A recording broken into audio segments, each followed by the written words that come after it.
Under God, indivisible, with liberty and justice for all.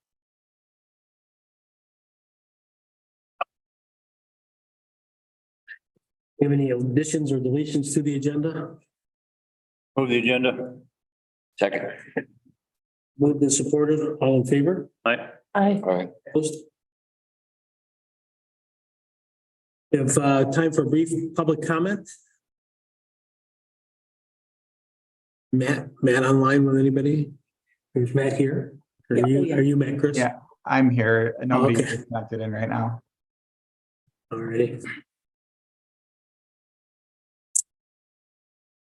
Consideration of the consent calendar. Anybody like anything pulled out of there? Move the consent calendar. Second. Moved and supported to. Is it too late? I wanted to add something to approve the agenda. I wanted to add to have our sheriff give a report about our county. Is it too late to add that on? Let me just. I'll just do it in the 5 minutes public speaking. Okay, thanks. Moved and supported to of the consent calendar, all in favor? Aye. Opposed? Motion passes. PH.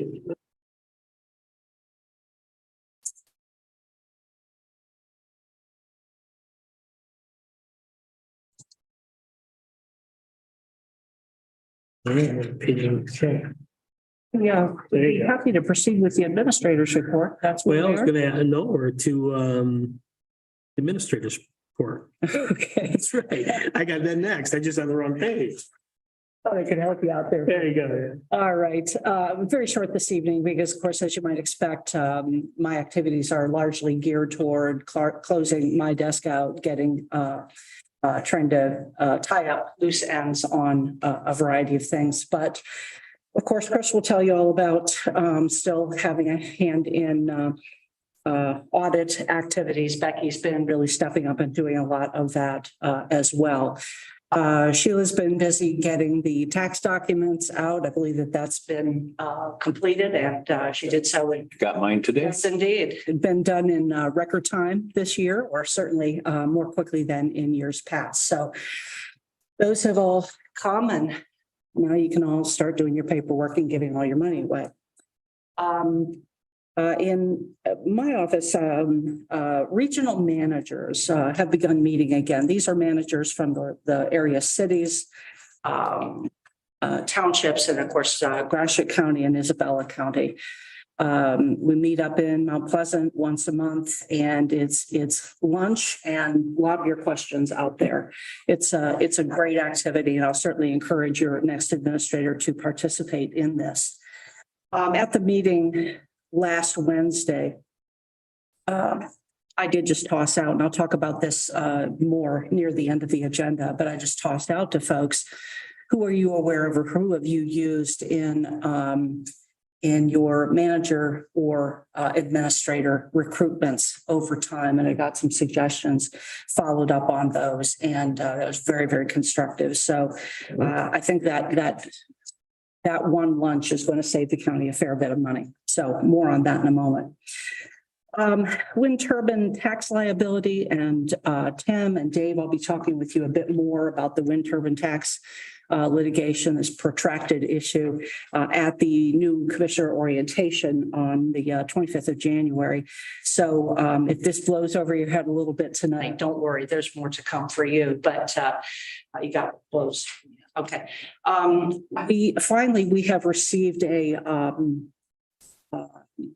proposal, an offer from Consumers Energy or Consumers Power, whoever the people are. And it's a starting point. It's a starting point. But of course, as some of you know, it has taken forever, just forever, to consumers to step up to the table at all. So it's a step. That process now is underway.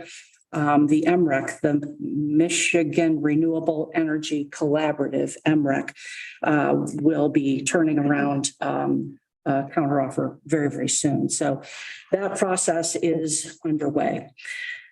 So it moves slowly, but it is moving. So beyond that, I think you'll just hear additional comments, activities on other issues to come here on the agenda. Of course, a few of the department data reports are attached also for your review. That's all I have for now. Any questions for the administrator? Thank you. Commissioner committee reports. Commissioner Bailey? On Monday, the 8th, I attended the Hamilton Township North Star. And on the 9th, I attended Lafayette and Wheeler Townships. And I just filled them in on the activities that we had in our first meeting of the year. And they're all starting to do their budget process. You know, the townships are from the end of June to the 1st of July. So they've started looking at those things. Ms. Pony? Friday, the 13th, I did visit the Secretary of Treasurer office, Terry's, and the Register of Deeds. And I went downstairs with Matt and he gave me the tablet and talked to Angie, talked to Tracy. And so I'm gradually, getting my feet wet a little bit.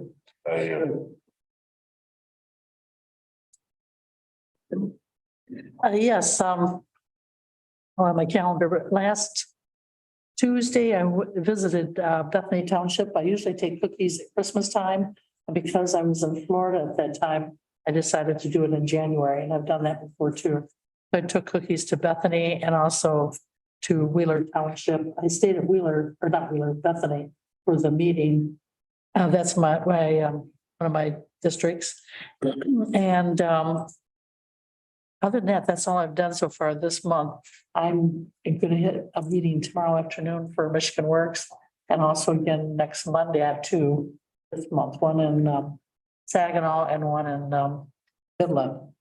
And also next week is my first meeting with Alma, actually my second meeting with Alma City. So I'll do those two also. Thank you. Dave? I went to Arcata Township meeting last week, but I didn't take many cookies. What's that? Excuse me. I went to Arcata Township meeting last week, but I didn't take many cookies. There you go. That's right. I've been taking 10 years. Hard to quit. I went to Fulton last night and North Shade the week before. They're basically just trying to get some stuff in order. Fulton's got some ordinance problems they're working on with barking dogs in Middleton and at the lake. And North Shade's just kind of getting windmill stuff arranged around, and they've got our ordinance stuff to come on to our blight ordinance. So they're getting ready to move forward on that, I believe. That's all I really had. Sam, I just wanted to offer a reminder that the Township Association meeting is tomorrow evening, Pine River Township Hall, 6 o'clock dinner, 7 o'clock program. Okay. Consideration of new business. Do you have any new business? We do? We'll pull up. Is it here? First one is Michigan State. Oh, I got him penciled in by himself. I got you like get your own letter and everything. You're up next, yeah. Yeah, you want. You're a new business. You just kind of old business to explaining business. All right. Guess I'll start off by introducing myself to the new board members. I'm Keegan Bengal. I'm the Equalization Director. And I'll make this really brief. I just wanted to get up here to let you know that the state has set the inflation rate multiplier at 7.9% this year. It's capped at 5% for taxable value purposes. But basically what that means is all real property in Gratiot County is going to be increasing, or the taxable value is going to be increasing by 5% this year. So I was going to ask you a question on that because yeah, absolutely. Because I don't have property. Mhm. Can you tell me like, how would that affect like farmers or I think of people out in the country that have like a couple of acres or more? If it's 5%, that means it goes up 5% How do you figure that? I guess I don't know how you do that. Basically, so this number is a number that's set at the state. And then once we get the January update in our database, it's automatically hard coded in. And basically whatever your taxable value was in 2022, it's going to increase by 5%. If you didn't do anything to your property. If you added a new building, took something away or something like that, it would be different. But if your property stayed the exact same, it's going to increase by 5%. I mean, that sounds like a lot. So if some, It is a lot. It's the highest it's ever been. Why is it? Well, Just, Cost of living. yeah, cost of living. yep, rate of inflation, basically. Mhm. Yep, I believe at one point, I think 2009, it got to 4.4%, but this year it's 7.9. So, Yeah. and for the millage reduction fraction calculation, 7.9 will be the percent that's used to calculate those, not 5%. 5% is just the cap of what taxable values can be raised. so right off your head, if somebody's paying, like, say a farmer's paying $20,000 taxes, how much more would that be? Whatever 5% more. Okay, so I just have to get my phone, figure that out. Mm. Okay. Just seems like a lot. Yeah, it definitely is a lot. It's the highest it's ever been. That's why I wanted to basically just make sure everyone was aware that that's happening this year. What it would really be though, it'd be 7.9% more. So like when they get their taxes. Mhm. It's capped at 5%. So the taxable value can only go up the rate of inflation or 5%, whichever is less. And this year, whichever is less is 5%. Oh, Mhm.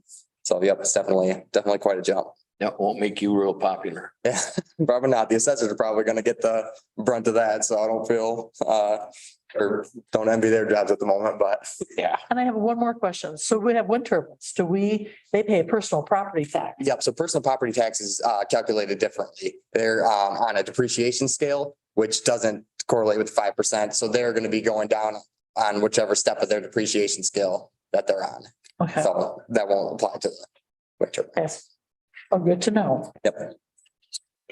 Keegan, so do you take that in your system and do you plug the 5% in, or does the state just mandate that in the system and say, here's your new values, or do you do that here? The state mandates it. So They basically, mandate it, but do you actually plug it in or do they? they do. They do. So BSA software, when they send out their January update, it's hard coded right in there. It's basically once you update it, all your values increase by 5% and it is what it is. Yeah. Yeah. So what you do, like you check to see if they've got maybe a new building or something like that? That's For the assessors do that. We don't really look over the townships on a parcel to parcel basis. We do more the classes, make sure that they're taxing the whole entire class at 50% of what the true cash value is. But as far as we do audit databases, look at if they added the new losses, everything like that. So if we do catch anything like that that's supposed to be on there, we'll send it to the assessors and have them put it on there. okay.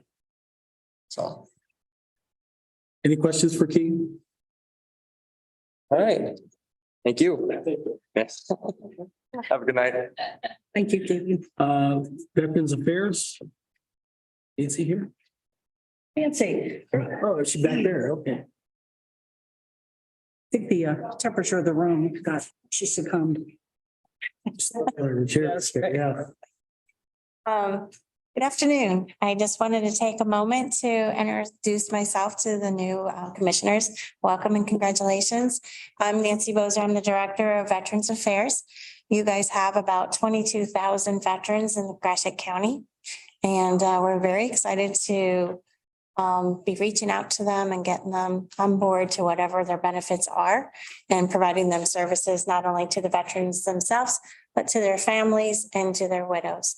So I just wanted to take this moment. You guys read our minutes and you know what we're doing with the Veterans Affairs Advisory Committee that we meet every other month on the third Thursday of the month at 3:00. But I also wanted to say thank you again for the funding and wanted to introduce you to where your money is going to that you guys gave us last year. And he's going to tell you all about the great things we're doing with the Hero Center and about our grand opening. Brett comes to us from the Mount Pleasant area, but he comes with a lot of great experience with not only fundraising, sponsorship, but organizational skills and the direction and leadership that we're going to need to make this a success for Gratiot County. So very, very excited to introduce Brett Heibel. Come on up. Thanks, Nancy. Hello, everyone. Thank you for letting me visit with you today. My name is Brett Heibel. I am the Executive Director of the Hero Center. I started December 5th, so I've been on the job 5-6 weeks now. And very excited about where we're headed and what we're doing. Nancy has been very helpful in us getting started and getting up and going with the Hero Center. So moving forward, I thought maybe I'd give you a little background on who I am. Nancy said I am from the Mount Pleasant area. I live just southwest of Mount Pleasant. I've been married 35 years. I've got 2 children that are grown and out of the house. One is a CPA in Grand Haven, and the other one, our youngest one, is still attending college at Grand Valley State University. He plays football there. And then just recently, I can't help but say this, Nancy knows I'm proud of my children. Our youngest one just received the honor of being academic All-American in the football world. So we like that a little bit better than the achievements on the field. Looks better on the resume moving forward. I basically came to CMU and never left town. I've been in the area for 40 years. My experience that I bring to the position is in the area of management, budget oversight, fundraising, and community outreach. I think that fits the needs of what the Veterans Hero Center needs as we move forward. My first part of my career, I coached football at the collegiate level for 12 years, 2 years at CMU, 7 at Northwood University, and 3 at Alma College. After that, I did fundraising for Central Michigan University Athletics for 11 years. And then recently I was the president and CEO of the Mount Pleasant Area Chamber of Commerce for 7 years. Very excited about this new position. I feel like it matters because we're helping veterans, and excited about moving forward. With respect to the Hero Center, we want it to be a full service center helping veterans and their families in the Gratiot County. This is a joint venture with the American Legion. We have done renovations in their facility to make the center workable for the Hero Center. We put in new lights, we've painted ceilings, walls, new flooring, new entrance, new doors, new Wi-Fi setup. So we're real excited about moving forward. We are a nonprofit organization and essentially a startup business just getting started. And what does that mean? When you start a new business, you need all the proper technology to operate in today's world. You need phones, Wi-Fi, a website, email addresses, everything that is involved in operating in today's world. We're just gathering right now and getting that started, but we're well on our way to being able to open the center soon. We also need a business plan. We need to put a business plan together where we'll take the Hero Center from ground zero to where we want to be in 2 years, where we're self-sufficient. We have funding to keep the doors open for 2 years, but we want to be in a situation, obviously, in 2 years where we're still operational and funds are lucrative and we're keeping the doors open. But after we get it all up and running, the purpose of the Hero Center really is to provide those services to the veterans. That's the focus.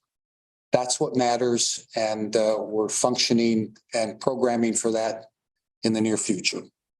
And then lastly, we're planning a grand opening on February 25th from noon until 3 o'clock. It's on a Saturday, and we hope all of you will join us for that grand opening. You said January 25th, noon? If I said January 25th, I meant February 25th. Okay. Pardon. I speak of, and that.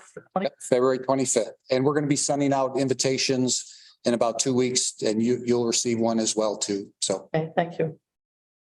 Any questions that I can answer with respect to the Hero Center? So what challenges have you had up to date? The biggest challenge has been setting up the business as a nonprofit.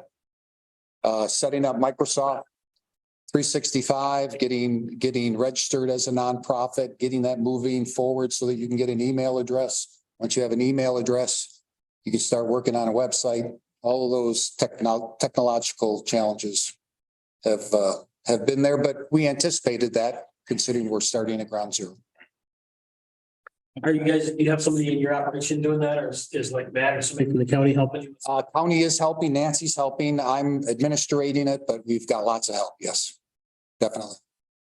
All right. Is during our time, who is Oh, cool. computer guru person, is really guiding us. And we could send in, yeah, she just got my iPad running.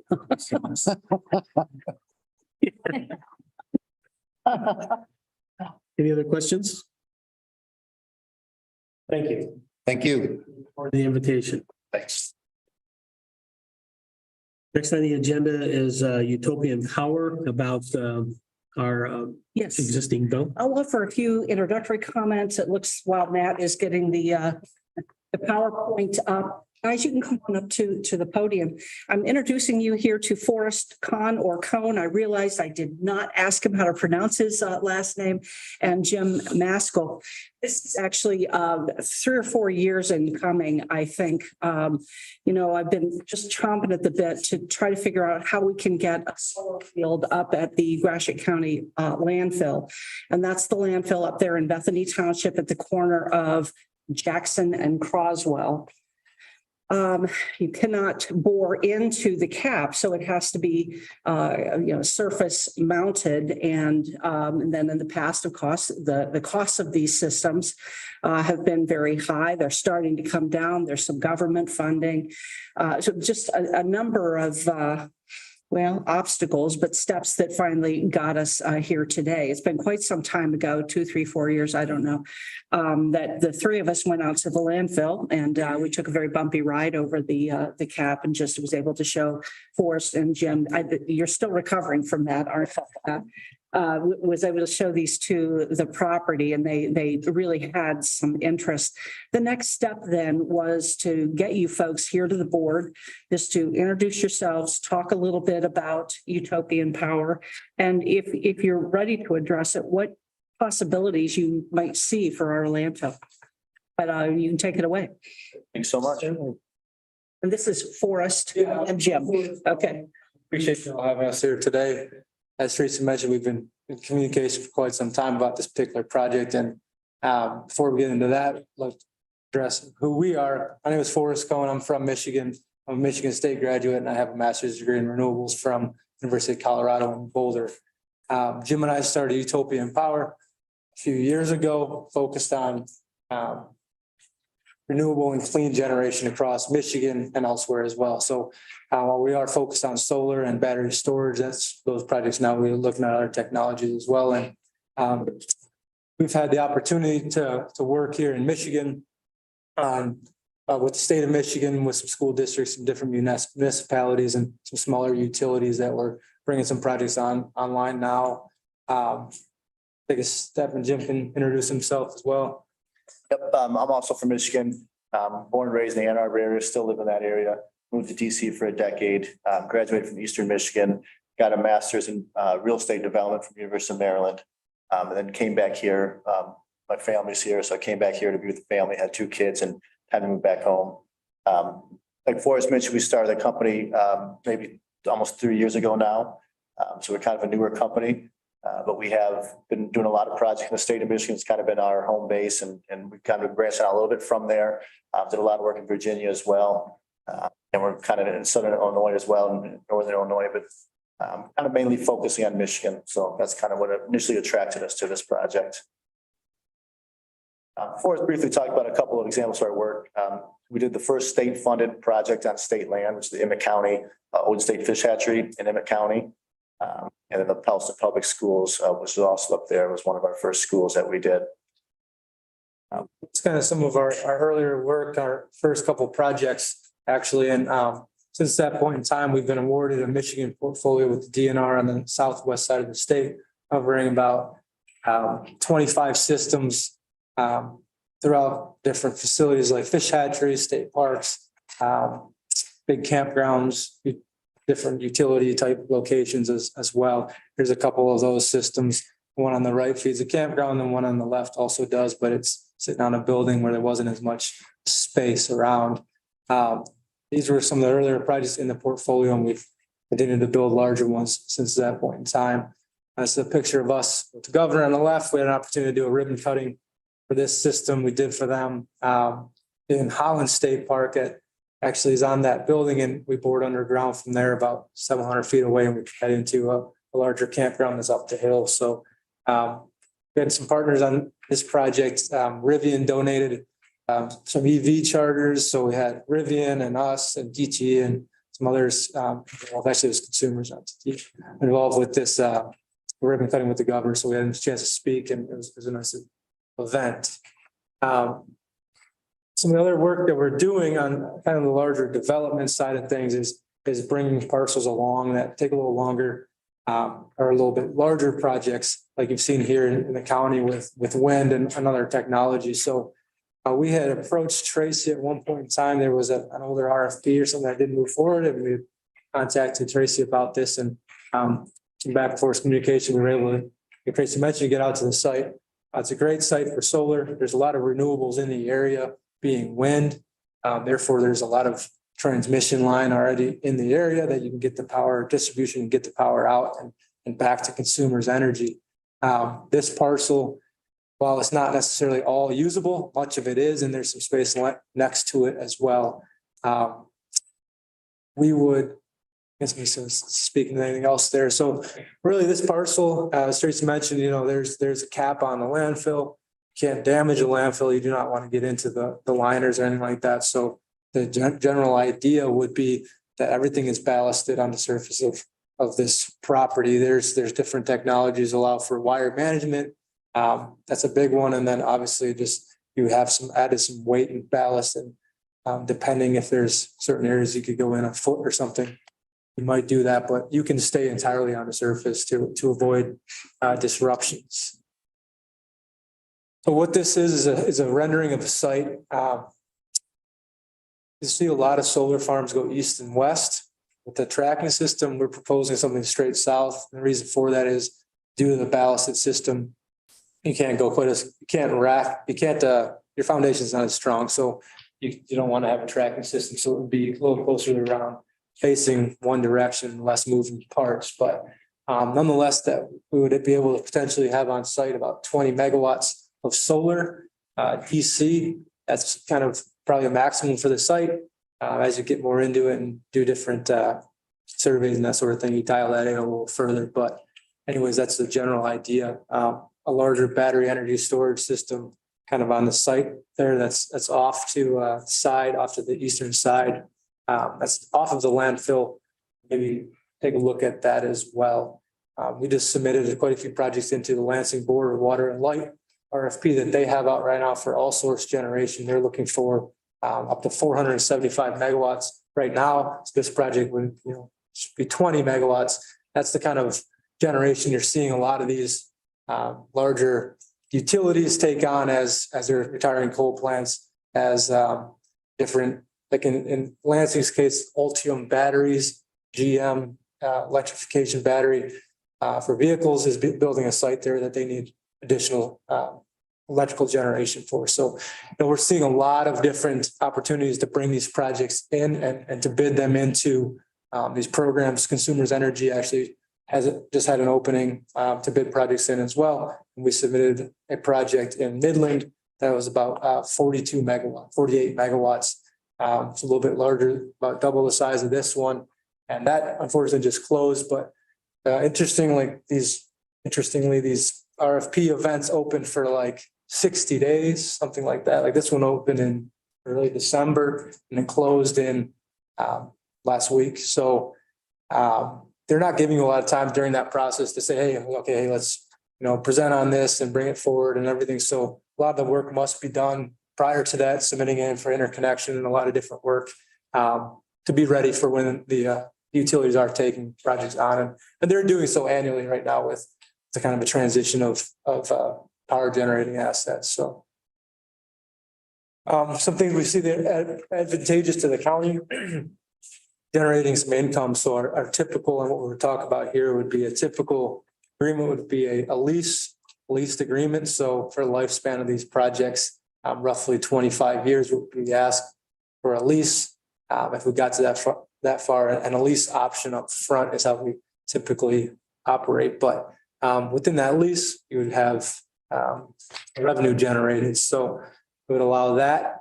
In addition, potentially some additional security on site and maintaining the grounds that the county is doing now. Space under the land or under the solar, we would take care of it and everything like that. So it would allow some revenue and then take off some costs, hopefully from county. In addition, the last two bullets there are just have to do with, grid stabilization and local generation. You have a lot of that with wind now, and then a diversification from that energy source there. We are a small organization. How may we finance a larger project like this? Our intention would be for it to be the face of the project the entire time, but at some point it may bring in a financier. So we would carry the project forward as we went through leases, interconnection applications with consumers, all the development up to the point where we need to necessarily come to bank financing or some debt equity financing that make these projects happen. That would be our finance at this time, I suppose. In conclusion, if there's not, we'll get to some questions, but site is advantageous to solar development, just meaning it's already cleared, it's pretty flat. There's not a lot of other uses for it. It's a pretty good site for what we're looking to do. Not necessarily take out agricultural land and put solar there, but find locations that make sense for all parties, right? So it lines up with what we want to do as an organization. Being committed to Michigan renewables and doing so in a responsible manner. So it really aligns with what we want to do. And that's why we've been consistent with staying in contact on the project, and we're really happy to be here today. But generally speaking, we want to provide a win-win solution for the county, the folks involved with this, consumers and everyone. I think there's a good opportunity for us and hopefully the county as well. Thank you. Thank you. Thank you. Any questions? I'd like to just, by way of clarification on a couple of things and just, you begin with the lease option, is that correct? And Correct. if you build the project, then we do the lease agreement, correct? How long would the county be bound by that lease option? That's negotiable. Typically, because we don't have a program that we're immediately setting in or submitting into, we typically like 5 years. We're a little flexible on that, but that was gives us the time to invest in upfront and find, do our due diligence of the property, a site survey, anything else needed to put us a step ahead, go through permitting if necessary. So we're a step ahead when we submit for the project, start interconnection.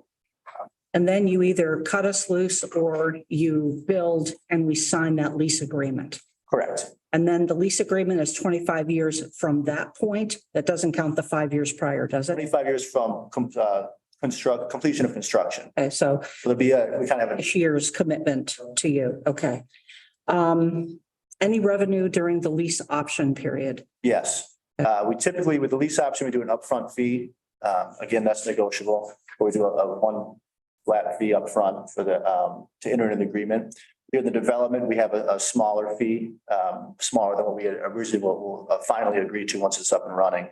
But there's a smaller fee during construction, and the full amount goes in once we're have commercial operation date. You refer to It's staged as it gets closer to construction. The payments get more real, I suppose. and to be clear, that fee is paid by you to the county. Yeah. Okay, so even in the lease option period, there's some money coming in. And then I think those were the points I wanted to get out in front of the board. You don't have any dollar figures here. Would you give us any? Yeah, I can get into that a little. So, on a typical lease, we're offering about $1,000 an acre a year. It's 80 acres, so probably $80,000. There's a little bit of cost with being a landfill and some risk involved. That might push that down a little bit, but generally speaking, that's where we like to think we can get to on most of them, whether they're plus or minus $100 off that probably. How much does this project cost?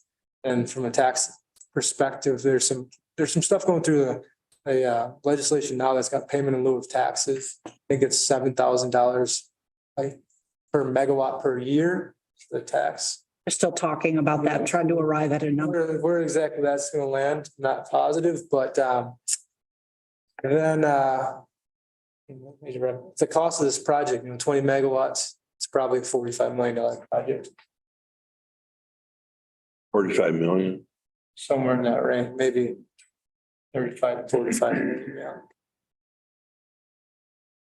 yeah. I assume that it looks like Consumers Energy, so you would have to enter into an agreement with Consumers Energy even before you started that they would buy the energy. Correct. Yeah, Yeah, they offer an annual, it seems to be an annual, we hope it continues that way, RFP. So they're looking for projects. They're looking for active projects. So that's kind of another reason why we're here now is to kind of get in front of it. Right. So it'll be that when that proposal opens up next year, we'll have a project that's farther enough along to consider. yeah, and it's consumers and then the overall arching MISO as well. So there's an interconnection process going into MISO.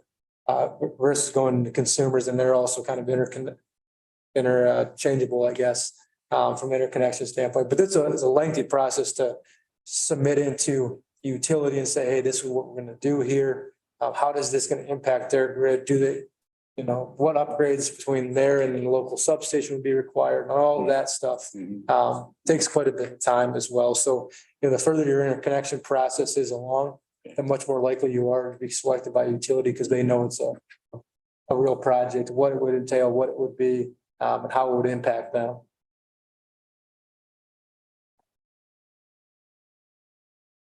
So on this project, you would actually pay per acre to the county. So we really wouldn't be managing it. I talked to the folks up in Pelston and that's a little different setup there is where they're actually the city and the school system is selling the electricity or whatever, and they're kind of running that, and then you guys maintain it. Right. We wouldn't be in an operation like that. No, This would correct. be really, Yeah. we'd be just leasing our ground. Correct. They purchased that system. So we build that, they purchased the system that we built.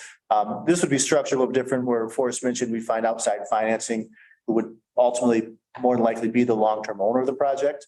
Our model is we like to maintain it. We like to hold the whole operation and maintenance contract for the whole 25 years. So that's what we're going to really fight for when we go to look for an investor. So we'll be the face of it the whole time. But we'll have another, entity that will own the product. Every watt that they generate, kilowatt hour they generate, they sell back to consumers at a predetermined or agreed upon rate. So they kind of receive that portion of it. In that pro forma, there'd be your lease payment, insurance and operation maintenance, long-term ownership of it. Me and this gentleman kind of laughed because we've had about 40 days that have been pretty cloudy. Yeah. I don't net it anymore. And I know consumers and stuff now are coming around trying to lease ground, trying to buy ground. I think this is really coming back to our area.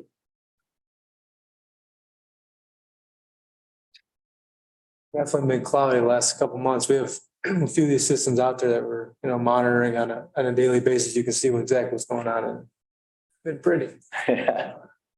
But at other times it's, it's intermittent resource. So sometimes it's not, and sometimes it really is cranking. I was under the impression with this newer technology, the newer solar cells, that even without sun, you can still produce quite a bit of electricity. Yeah, you're always going to produce power. If the sun is really much as soon as the sun's above the horizon, you're getting some sort of direct light. You'll be producing power. It's not as much. Yeah, Sort it's of like not a as. solar power calculator, like even in a, darker room, you're still gonna need to turn on, but it's not gonna generate as much as it will when the sun's out. You see this generates 20 megawatts. Is that like an hour? Is that a day, a month, a year? I mean, how does that? Yes, I can answer that. So that's the capacity of the system from a DC perspective. Solar panels are in DC and you would actually take converters, turn that into AC power. So your AC output probably about 25% less than that. And that is a capacity at any point in time maximum. So to maintain a kilowatt hour, you need 1 kilowatt for 1 hour. 1 megawatt hour would be 1 megawatt over an hour. So, this system at 20 megawatts DC probably, is producing 25% less than that maximum. And so you're like 16 megawatts that can be pumped back into the grid at any point in time. And then to maintain that, over time, it's a function of power versus electricity. Anyway, so that's the capacity of the system. Roughly 15 megawatts into the system. What do they pay for that? I mean, if you looked at this as an investor, what would they pay for that? When you look at it like in Pelston, they're the investor. Yeah, I mean, We don't know. So we typically, the forest mission, we just did well, even the one we're doing now with consumers, we predetermine how much that we say we need to get paid per kilowatt that we generate. So they have all the submissions, they pick and choose what they want. Now, it might not solely be based on price. They might want some on a redeveloped landfill, because it's better optics. They might not want to take away agricultural land. They might want to focus on brownfields. So we don't really know what their criteria is, what they're taking, or the cost that they're targeting. But pretty much we're competing with everyone else who's submitting at the same time. yeah, and there's, different programs we've seen where states are passing legislation that you must have systems of some small ones and some large ones and some, so there's not, everyone's just focused on these big plots of farmland, right? So make it more advantageous to go after this landfill or something smaller that's an old parking lot by a GM site, whatever, so oftentimes you can't compete at the same cost for 150 megawatts as you can for one, but people are asking for all of that. Consumers as well, and there's giving adders for different things. So yeah, it all depends, I guess, on exactly what's going on. Well, we've just gone through another big round of windmills, and basically when you look at consumers or DTE or whoever is buying our power up here, they've got to be so much renewable by a certain year. They're mandated by the federal government. So I mean, they've got to be given someplace. And Sure, and it's all of that stuff's very aggressive too. You see 2025, 2030, like talking about these 1 year interconnection processes, and it's gonna be a hard time meeting a lot of the targets too. But to your point, you're gonna have to take them on, and they're gonna have to take it now, really. So I think they'll move faster than slower. yeah. If they want to meet their targets, they'll I definitely. think, yeah, if the government's going to hold them that mandate, whatever that year is. Yeah.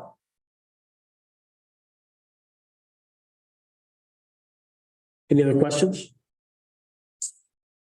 Not from our side. I appreciate the time. I'm sorry we're a couple minutes late. We're coming. Oh, that's all right. I think we want to just kind of think about this for a little bit. I mean, before we tie the county up for 25 years, we just kind of want to set on this a bit. I think tonight it was just really for Forrest and Jim to kind of introduce themselves, talk about their projects, talk about the solar environment that's certainly changed in the very few years since I've been trying to find some way to do solar out at that landfill. So it's just a beginning conversation, and you guys have grown and getting some bigger and bigger projects, and that's really thrilling to see for you too. So Add one more thing I kind of didn't bring up. There's the Inflation Reduction Act that was passed this fall has a lot to do with renewable energy, and both from the wind perspective and batteries and any generation that's kind of considered clean. But that has to do with tax credits. So the last few years, tax credits were at 30%, and they were scheduled to pretty much be eliminated after last year, and really be much eliminated for last year in certain settings. Anyways, so that extended that, and it has increased it as well. So it's a 30% tax credit on these projects from the federal government, and that's total capital cost. So 30% tax credit on the projects, and then they've added adders into that for various things. One of them being if you purchase 40% of your material from the United States, stuff that's made in the United States of your entire project, it's 10% adder. So that's at 40%. Additionally, there's something called energy communities, which is brownfields, some low income and adjacent to coal and Native American land, things like that, including a site, would be an additional 10% adder. So this project would qualify for 50% tax credit. So there's when we bring in an outside investor, that's what's happening. You're monetizing the tax credit in such manner that would allow these projects to push forward and to sell power back to the utility at a cheaper rate too. So, really the cost of power back to utility is just a function of how big the tax credits are and the financing and cost of building it over 25-year agreement with this and maintaining it and replacing parts, yada, yada, with the utility. So, we have a feeling for what, that cost is and what the utilities are buying it at, but, in between, you said, exactly what we wouldn't know. But anyway, so those tax credits, my point being a little long, but, the site is very valuable for that reason as well, and very much, viable. And not necessarily just this site, but solar and renewables as a whole, just got a major, major boost, and this pretty much maintains for 10 years. So the next 10 years of solar, especially solar and battery and wind and everything, is going to really be jamming. So between all of those tax incentives and the utilities push toward meeting goals for renewables, now is really the time, isn't it? Now is the time. We submitted 3. Yep. Submitted 70 megawatts of projects last week into different programs. It's exciting. Oh, yeah. Well, what I'm happy about it with is when I talked to them in Houston, I didn't think we would want to be as a county in the power business.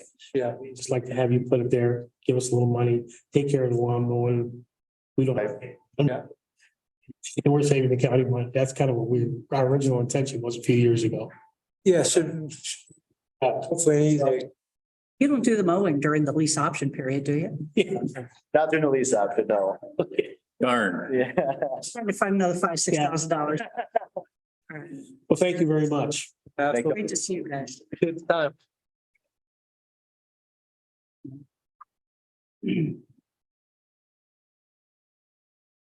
Alrighty.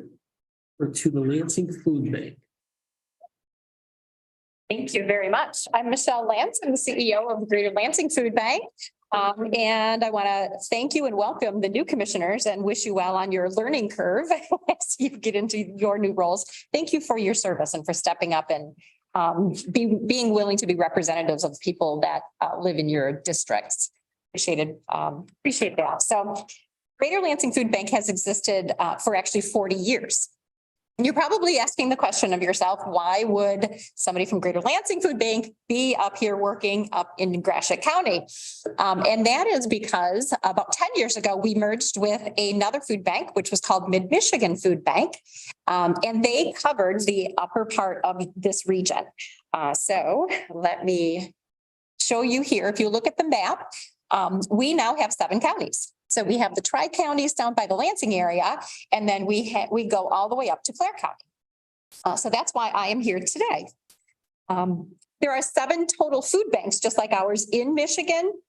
And we each cover separate counties so that we don't overlap, but we work together as sister food banks. So we make sure everybody in Michigan is completely covered. So what does it mean, though, to be food insecure? Well, it doesn't mean that you're hungry. Hungry is kind of a feeling, right? Probably many of you are hungry because we're moving into the dinner hour and you are here. But what it actually means is being without reliable access to a sufficient amount of nutritious food. So this takes into account people who might be in a rural community where they have to travel a long distance to get to a grocery store or a market. This could be a senior citizen who doesn't have any transportation to a local market. They could be considered food insecure.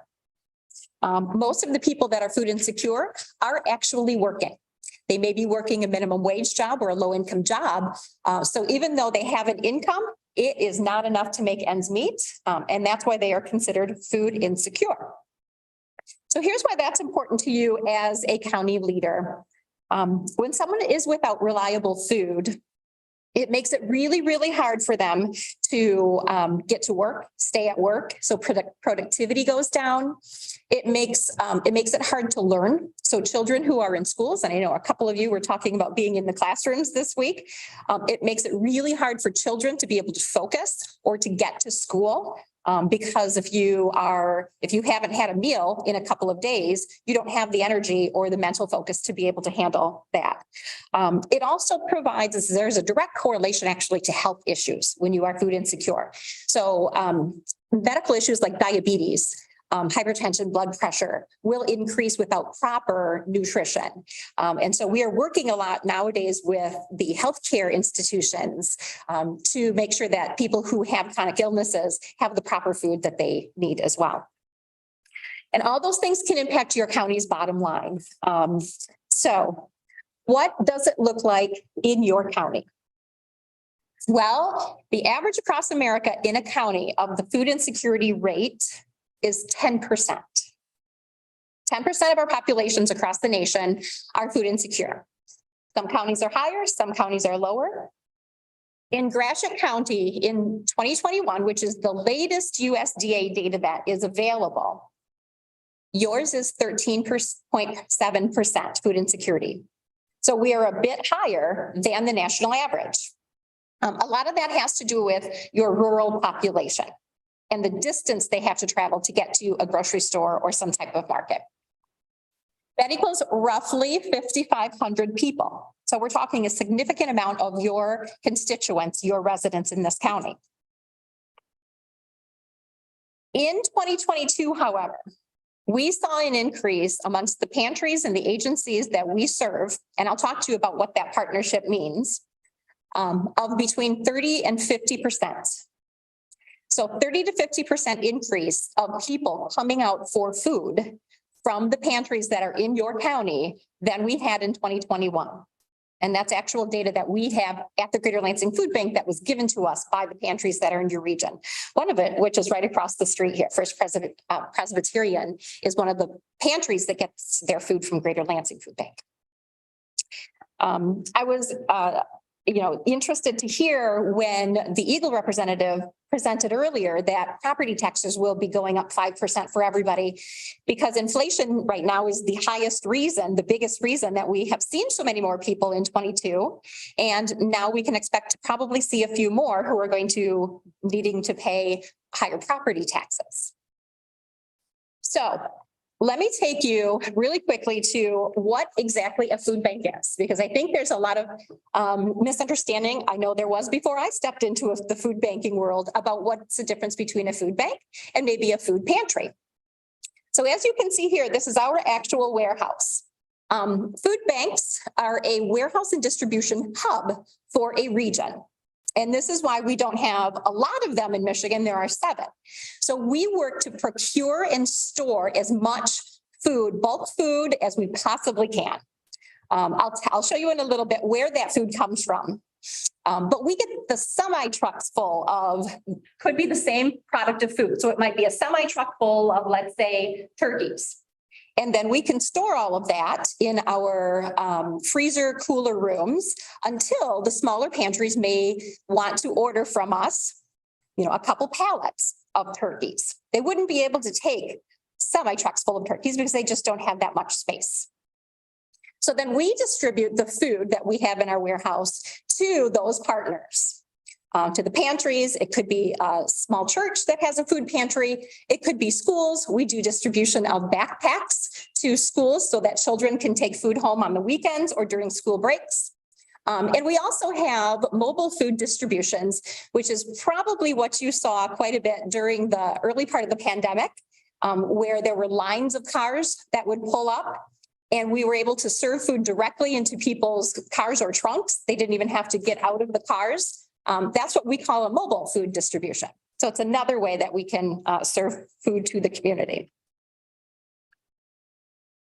So here I'm going to show you real quickly where the food comes from that goes into our warehouse and then gets distributed into the network. You can see retail store donations over on the far left on the top. So the Meijers and the Sam's Clubs and the Kroger's and even your smaller mom and pop shops donate what they can't sell to food banks throughout America. Interestingly, let's say we just finished the holidays, right? There was a lot of packaging that had holiday packaging on it. Come January 1st, Americans are fickle and we don't want to buy packaging that has holiday products on it or holiday images on it. So even though the food is perfectly fine, it's not expired, they have to donate that product because they can't sell it anymore. People will dig to the back. How many times have you done this, right? You dig to the back to find the package that doesn't have the holiday images on it. So we get a lot of donations from retail stores. They in turn get a tax write-off for that, and that's written into law. The USDA They use the food banks as its distribution source, as one of their sources for the public. So we get a lot of donated food in from the USDA. The community or the agriculture community and gardens, lots of gardeners or urban farmers, they donate product as well to food banks.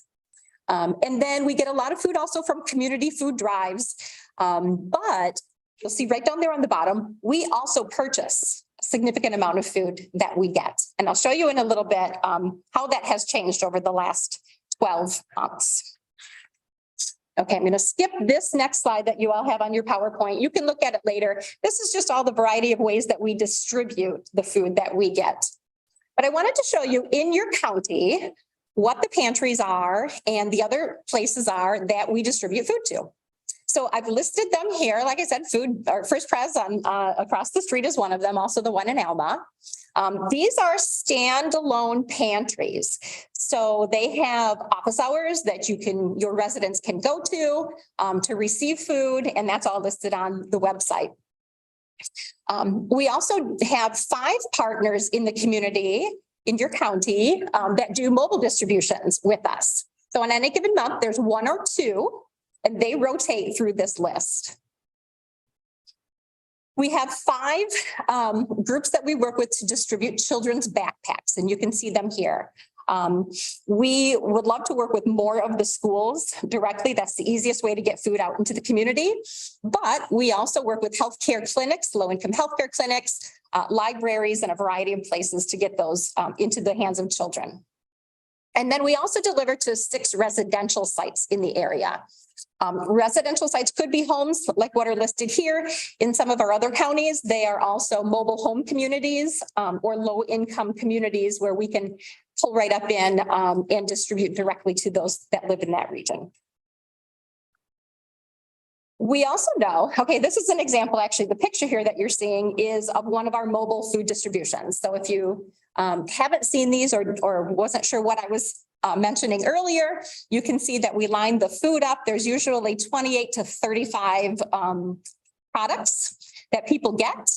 It's about 80 pounds of food that they get, and they pull up and the volunteers load right into the vehicles.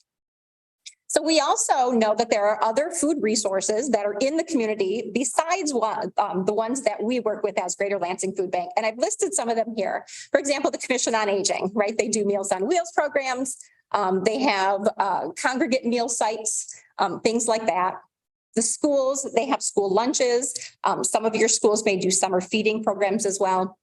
8 CAPS, which was the action agency that serves your county. They used to have what was called the commodity food program from USDA. They're no longer doing that. We've actually been assigned that as a food bank. So we'll be taking that over starting this month as well. And then I wanted to mention for any of your residents, the SNAP benefits program. And if you don't know about that, I would really highly recommend you take a look. It's money that goes onto a card, used to be called a bridge card, that people use right in your community. So the dollars that they are purchasing food with go back into your economy. And those who are eligible, we have a fairly low percentage rate of people who are signed up who are actually eligible, but it is a real benefit to those folks to be able to get those SNAP benefits. Senior citizens are also eligible if they are a certain income. Okay, so I wanted to show you quickly what has happened over the last 12 months. We used to get loads and loads and loads of the USDA food. But USDA is now in competition with every other retail store for food. So they're being outbid on the food that they are able to purchase and then get to food banks because retail stores are going to be able to mark it up as high as they can. So they'll purchase it as high as they need to in order to put food on the shelves. So I have a chart in a minute to show you how that has flipped. We also during the pandemic had lots and lots of food and fund donations coming in. Right now it's decreased a little bit, although we're having a pretty decent year as well, especially in the food drive category. So if you look at this chart in front of you or on your screens, in 21, I want you to pay attention to the blue and the orange. So 18% that piece of the pie chart is what we used to purchase every year. 18% of the food that we were able to give away, which is roughly around 11 to 12 million pounds a year. We only had to purchase about 18% of that because USDA was giving us about 30%, right? 31% to be exact. Now, those two have flip-flopped. So now we're purchasing more than what the USDA was giving, close to 40%, because the USDA is only able to give us 17%. So on top of having to purchase more, as you know, at the grocery store, costs have increased quite a bit, up to 30% in some cases. And so we're having to, raise more funds to be able to purchase more food to give away. All right, I'm going to kind of skip this slide. I'll go through it really quickly. I know you have it in front of you. This is the why behind the food supply chain and why it's so hard right now, not only for us, but really if you're in your grocery store, milk and eggs are pretty hard to come by and they're pretty expensive. Food supply chain was hit really hard during the pandemic. It just hasn't caught up yet. And that affects us as a food bank as well as you at the grocery store. So let me quickly go through this. Because I don't think it's as important as what some other things that I want to talk to you about. So what can we do? And then, of course, I'll open for questions as well. I like to say that we can never give up hope, right? And our food bank is built on hope, especially for the residents. We give them hope when they come to us, when they come to one of our partner agencies. And so that's the first thing that the staff and I, every single day, whether the shelves are bare or becoming more bare than what they were in past years, is we have to keep up the hope. It will turn around eventually. It will come back. All right. So the other thing that hopefully you will all help with is share this kind of information with your residents. Those are the folks that we are trying to help. So if you find somebody or a group, maybe of folks that are somehow disenfranchised, they're probably food insecure. I took the note down for the new veterans center that you're having coming because so many veterans are in need and are low income. So I want to reconnect with them to see how we could maybe do a distribution with them and for them directly. So if you work with groups in your county that you might want to mention, call the Greater Lansing Food Bank and see if they can set up a program for your constituents. Please pass that information along. We are fundraising like we never have before.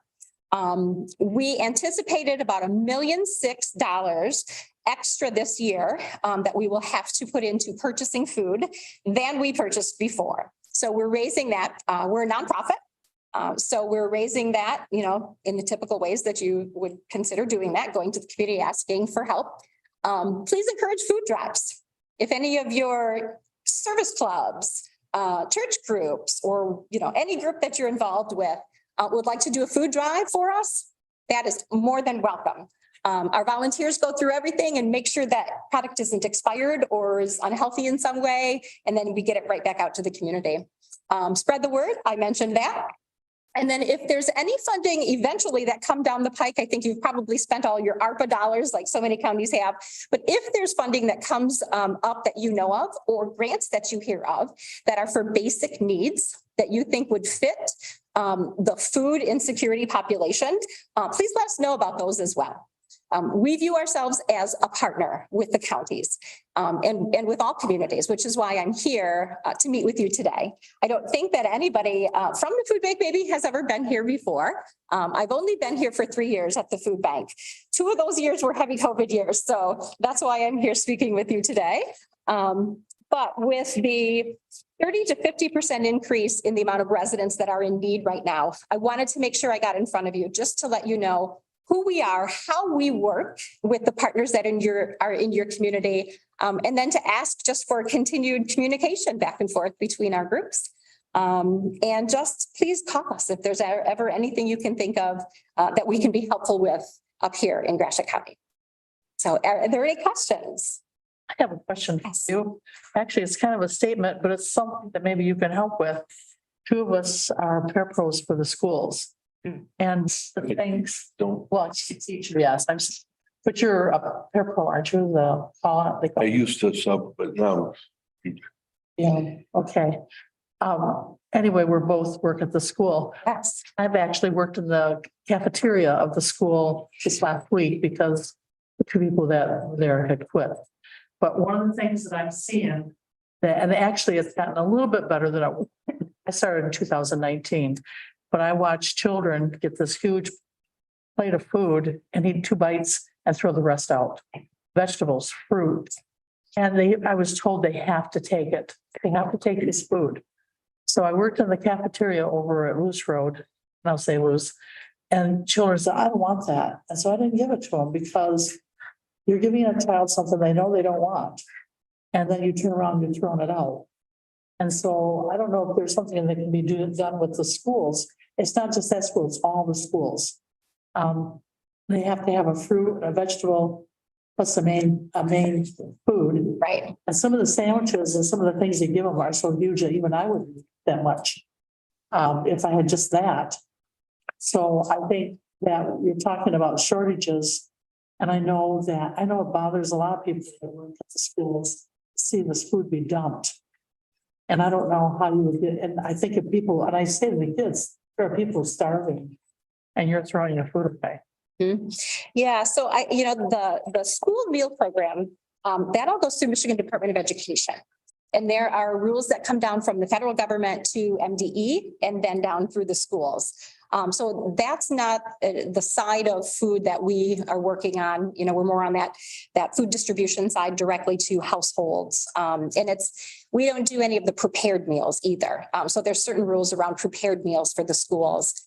So I would encourage you to contact your legislators, on something like that, express to them what you're seeing, because the regulations that come down from elected officials is where those rules are coming from. Okay, because it is a concern and It is.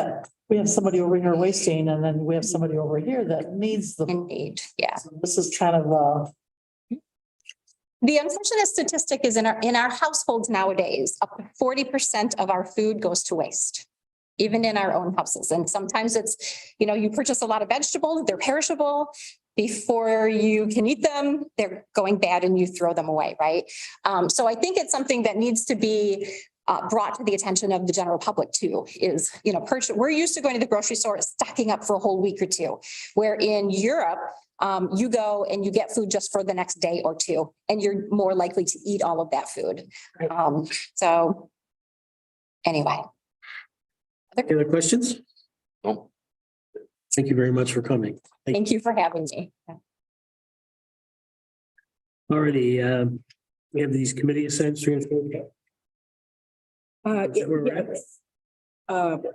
Sam, George, a couple of us worked on finalizing that committee assignments document. It was talked about a little bit at the last meeting.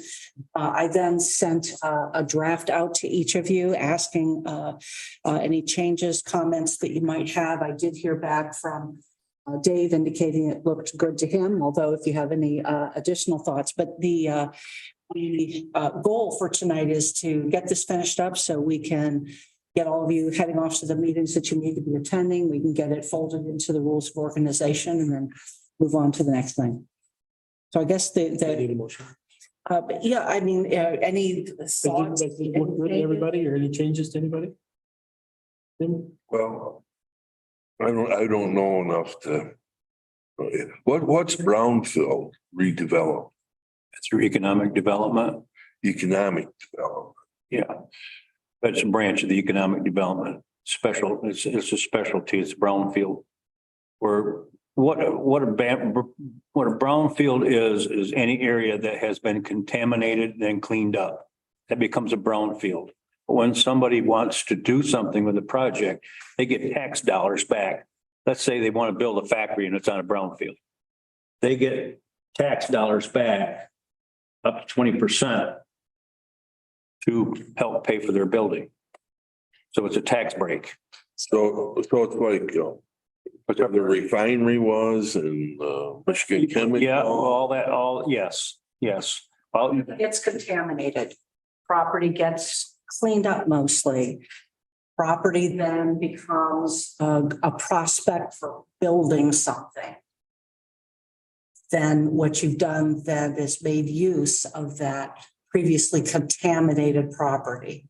Tim, you might remember a few weeks ago, we had some people from Elma come and we had also had economic development here. And that person was an alumni from Elma College, and he's taken that whole corner on 46 from the Big Boy all the way through to the hotel, and he's going to tear it all down. Yeah, where the travel lodge was. Right. He's spending about $750,000 tearing that down.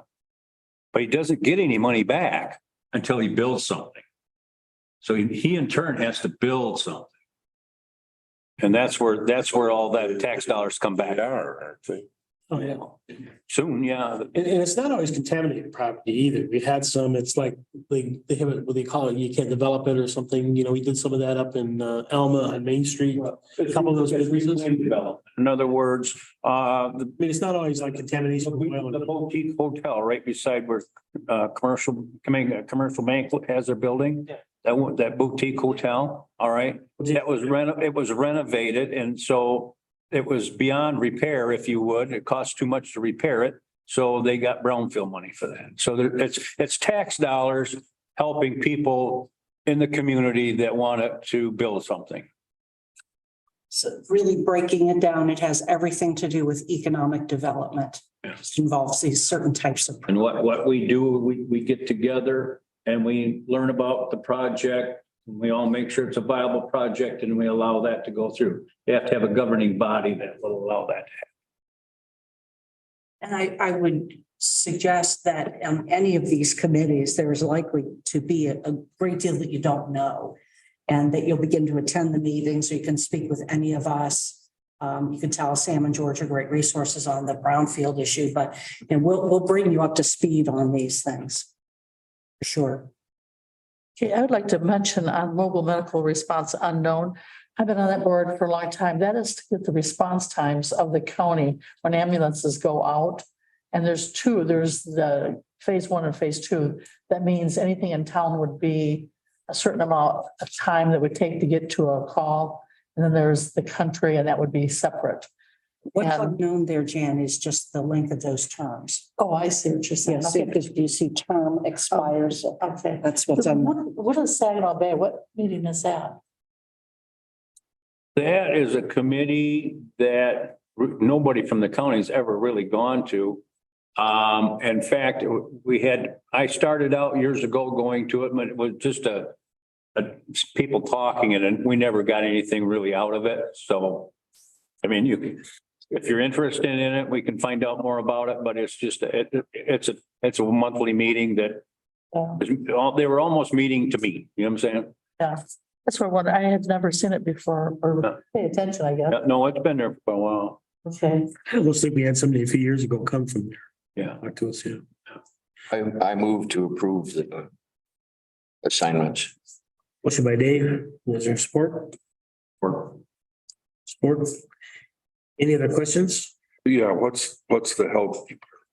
I was going to talk to you about that after the meeting, and I'll set you up to figure out how you're going to, it's next Wednesday at 9:00 in Sheridan. Stanton, I'm sorry. It's a closer, sure. At the health department. I sent you the wrong place. Stanton. What happens in the health, remember, our health department here is three counties. When's the 25th? Wednesday.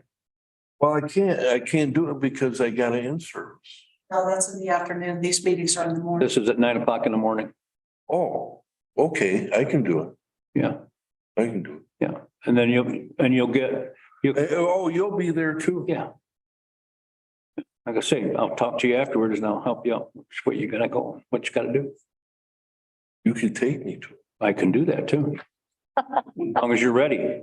I'm ready. All right. Any other questions? All in favor? Aye. Motion carries. Oh, yes.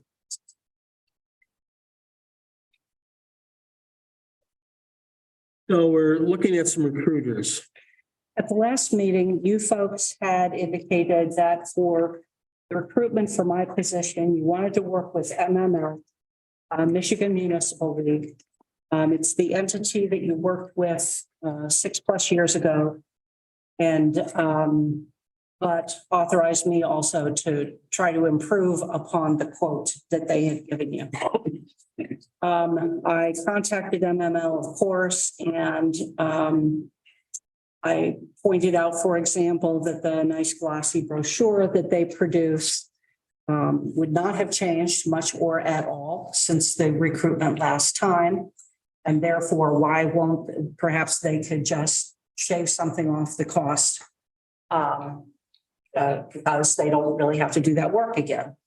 And the response was that they just, this negotiating and altering the prices is just not something that they do. I pointed out that, of course, this county would essentially then be paying for that piece of work twice.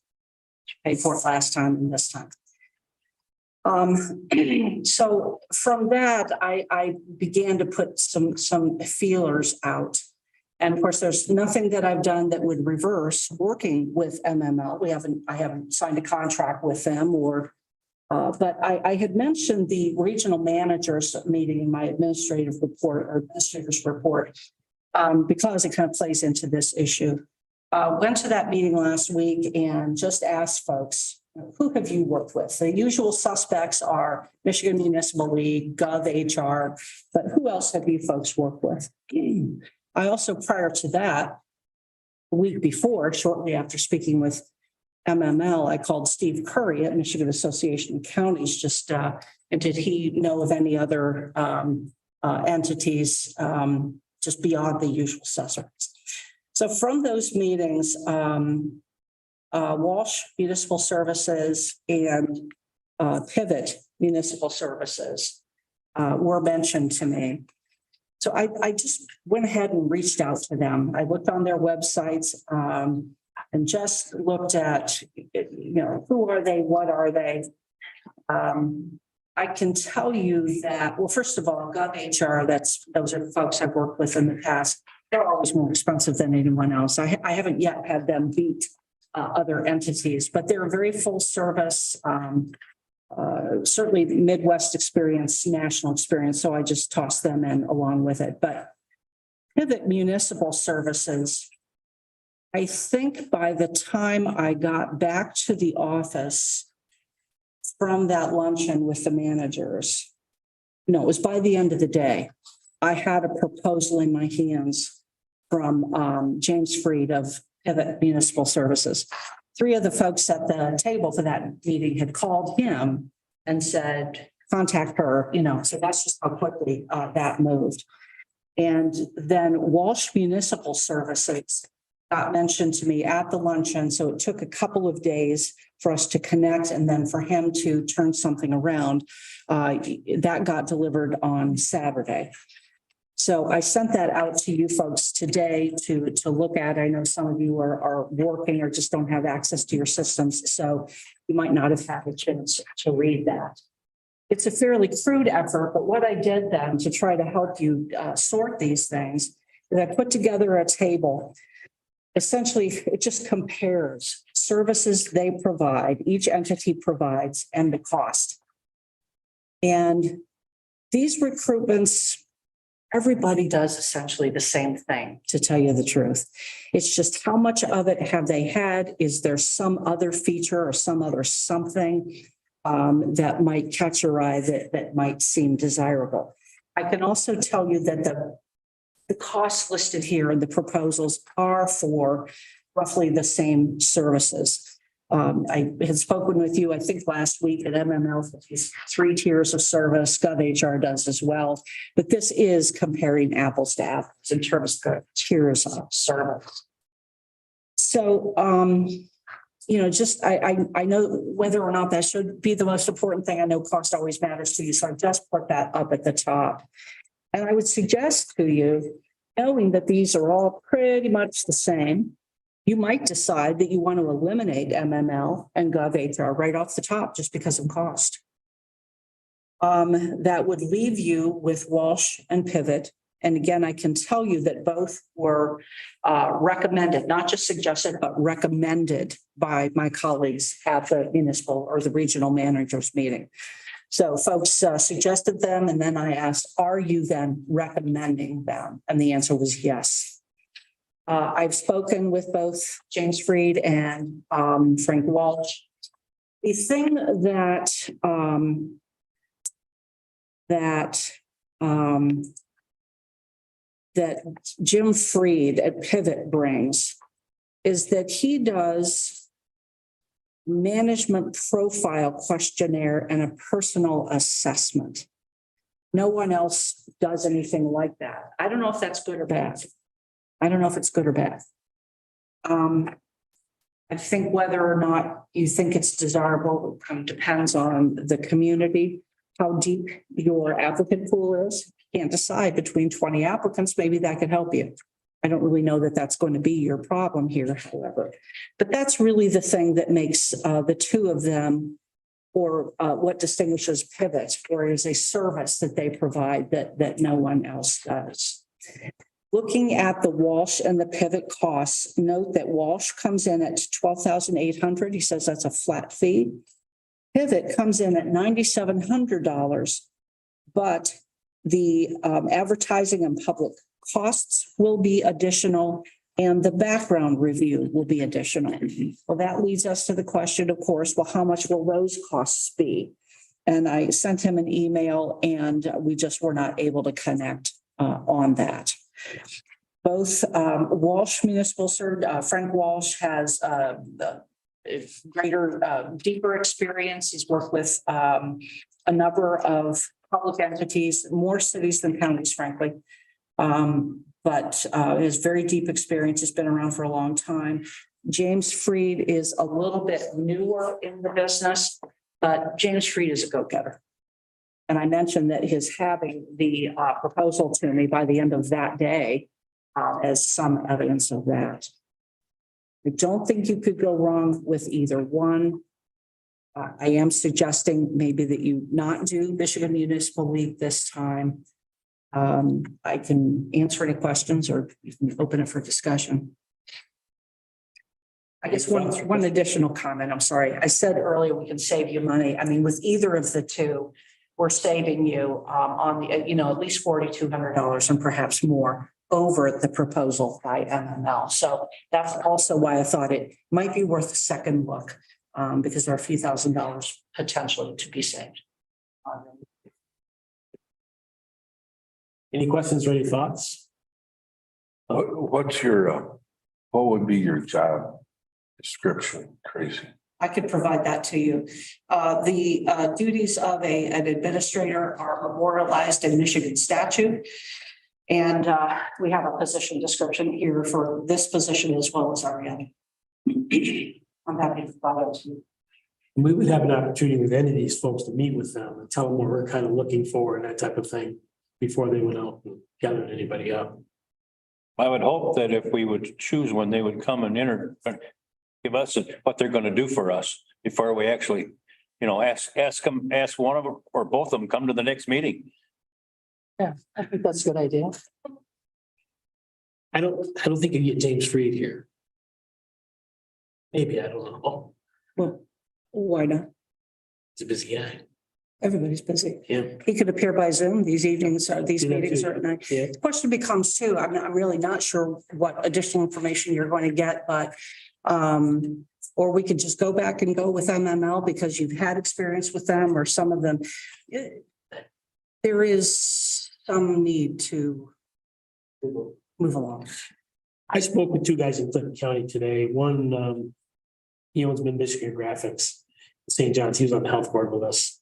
Oh, Bruce, Yeah. I don't know if he's still over there or not, but he's still with the board in Clinton County. I spoke with him today. I spoke with Cam Washburn, who just come off the board. There was the chairman. They had worked with the Walsh services. Very happy with them. Got what they asked for, that type of thing. Okay. I know James Freed from another situation. We have some business going on in Port Huron. He's the city manager in Port Huron. And he's a go-getter, man. He's a rock star. But I was surprised to see him having a business in Holland, Michigan. I don't know if that's the same James Freed. James Freed. Okay. It's actually Zealand is his, but you know, Holland, Zealand, but yeah, it is in Port Huron. Yeah, and he's a kid from around. Yes, from Elma. He's from, yeah, he's up around the Westford area, up in that area. Well, Frank Walsh has another gig also. So this is something that apparently folks are gonna do on the side. So that's not. Did he have Wendy's? No, there's a free to. Jerry. Well, that's Jerry. There's a Freeds all over the place up that way. There's one in the lobby. So what you're suggesting, Sam? As Tracy said, I guess from these two guys that have used them, I probably wouldn't be afraid to use the Welsh services, you know, myself, but. Well, I mean, we got to get moving forward. I know, Yeah. and I just, And MML, they're just gonna send somebody in and, you know, same type of thing, but, and I guess what they're charging us for is stuff that they already have, and as Tracy said. Although everything has changed in the last 5-6 years, we got more. I've worked with Bruce the last 6 years and I trust him with, that it's good, they're good. I mean, I know him very well. Which one are you talking? The. All all right. Well, that's fine. I mean, we got to get going on it, that's for sure. But it'll still take a few months, so. Oh, yeah. The time to complete, that's the second row down. Walsh is looking at 3 months. The time period's very old. Weeks, 2 months, it's in that ballpark. Mhm. It's gonna have to work their schedules on ours too. Right. So if, let's say we would choose Walsh tonight, or would they be able to meet with us soon? Yes, We have a schedule. he did. Oh, You'll have to work with that. There was a schedule showing you what the steps would be and how long in between and so forth. Those dates you'd have to refine. I don't know if it was Walsh or it was Pivot that, and this is often the case, doing the interviews. It's selected, I think, March 11th, that's a Saturday for the interviews. You might choose that you don't want to do it on Saturday. It does require some security and so forth, but so there would be some discussion there and some scheduling, but Yeah. yeah, they're all ready to Well, up and go. I plan on going to Florida the 8th of February and I'll be back till the 3rd of March. Now, you guys can go ahead and do what you want to do, but I'm just telling you, that's where I'm going. Well, I think in a situation like that, we'd also be able to zoom in properly. I would think is we're not making decisions at that time. Something like that. We're not deciding, we're listening. Yeah, you're not deliberating or deciding. Yeah. And if there are any of those issues that come up, I would urge you to keep a sharp eye for that. Yeah. As you know, I'm flying back and forth, so Mhm. we can keep it close to the meeting days that we're having.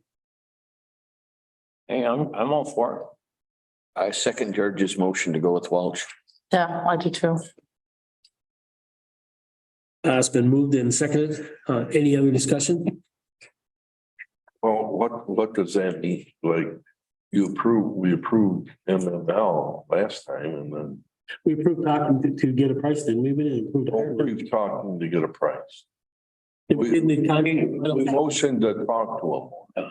I'll tell you, if you want to, maybe the cleanest is to reverse the decision that you made at the last meeting. This could be your first motion.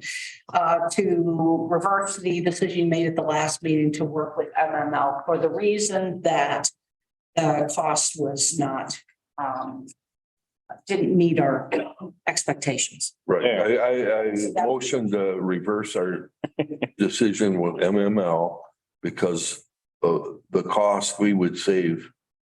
Well, $4,200. Second that motion.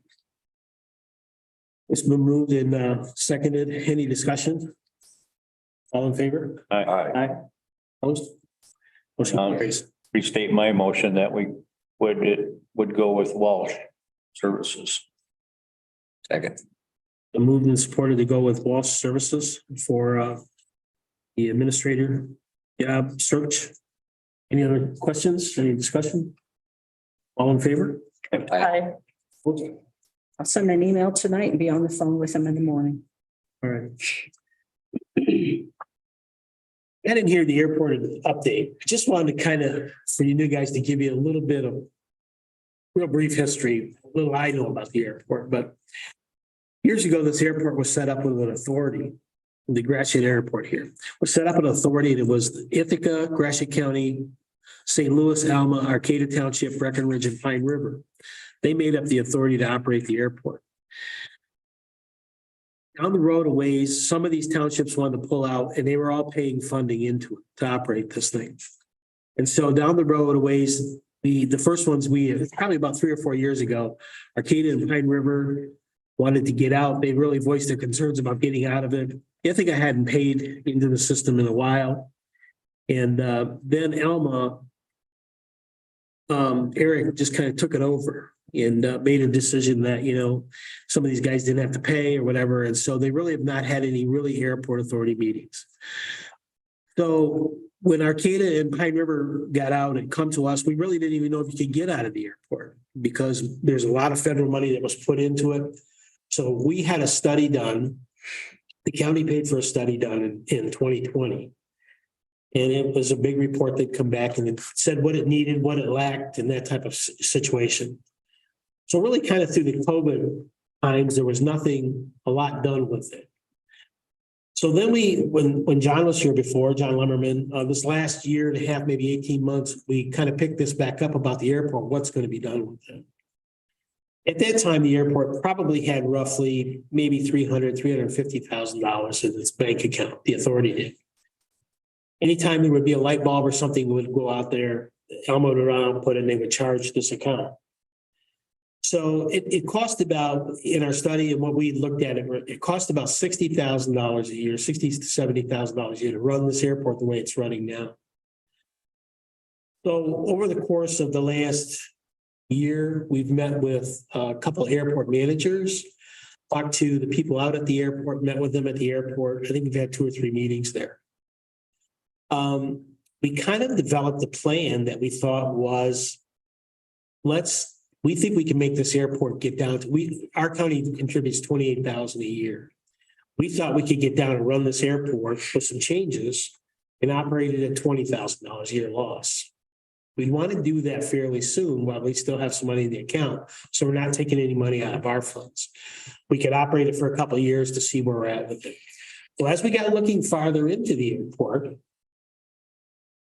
the property is owned by a hodgepodge of people.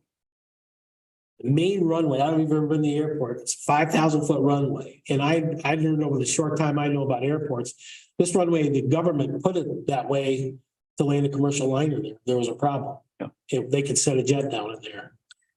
Probably couldn't get it off the ground. No, they couldn't get it out. They didn't get it in. Set it down, was a problem. So that was a lot of funding how the airport come about. But the problem, like in the runway, if it's 5,000 feet, there's 5 lots in there. There's 5 little parcels in that 5,000 feet. And we had a map of them. We still do have a map of them. We own 2 or 3 of them. And then we own maybe a lot over by where you do the turnaround. And then maybe we own the buildings and then Alma's owns some fields. And then there's some property across the road that it's like a landing strip. You got to have so much cleared over there and stuff. And so there's property outside the airport that's owned by the authority also. So we met with Alma a couple of times about this and we decided that us as a county had thought just one of us got to run this thing. And so basically what had happened, we met with them a couple of times. We met with the mayor the last time and one of their council. And we talked about us taking over the airport. The county, as a county, the way we thought we would do it is that the county commissioners, who's ever sitting here, would be the airport authority. That would just be part of our jobs. And then we would appoint outside people. I know nothing about airplanes. I pay a ticket, get on the door and I go, but we would get outside people who have planes and stuff like that, set up an outside community, somewhat like the veterans or just like the other organizations. Yeah, like an advisory committee. And so we would end up hiring a part-time or a manager for an airport, things like that. This group would. We think we can operate this thing within $20,000 it would cost us right now. As I said before, we want to do it while there's still money in the account because we don't want to take anything from the county coffers. So we sat down with the mayor and one of his councilmen and he just couldn't believe that, when we had talked about how much money will you pay us for the ground? And we said, $1, we just $1 for the property. What are you going to do with a piece of the middle of the runway of Alma Airport? And his councilwoman said, hey, ground sell for $10,000 an acre in Gratiot County. Well, not if you own a piece of runway in the airport that you can never have anything else there. It's always going to be an airport because the FAA has got millions of dollars in it. And if you're going to convert it into farm ground, somebody's going to pay their money back. Oh. So what we have coming at the airport this year, we have a grant that's been approved for a fuel farm.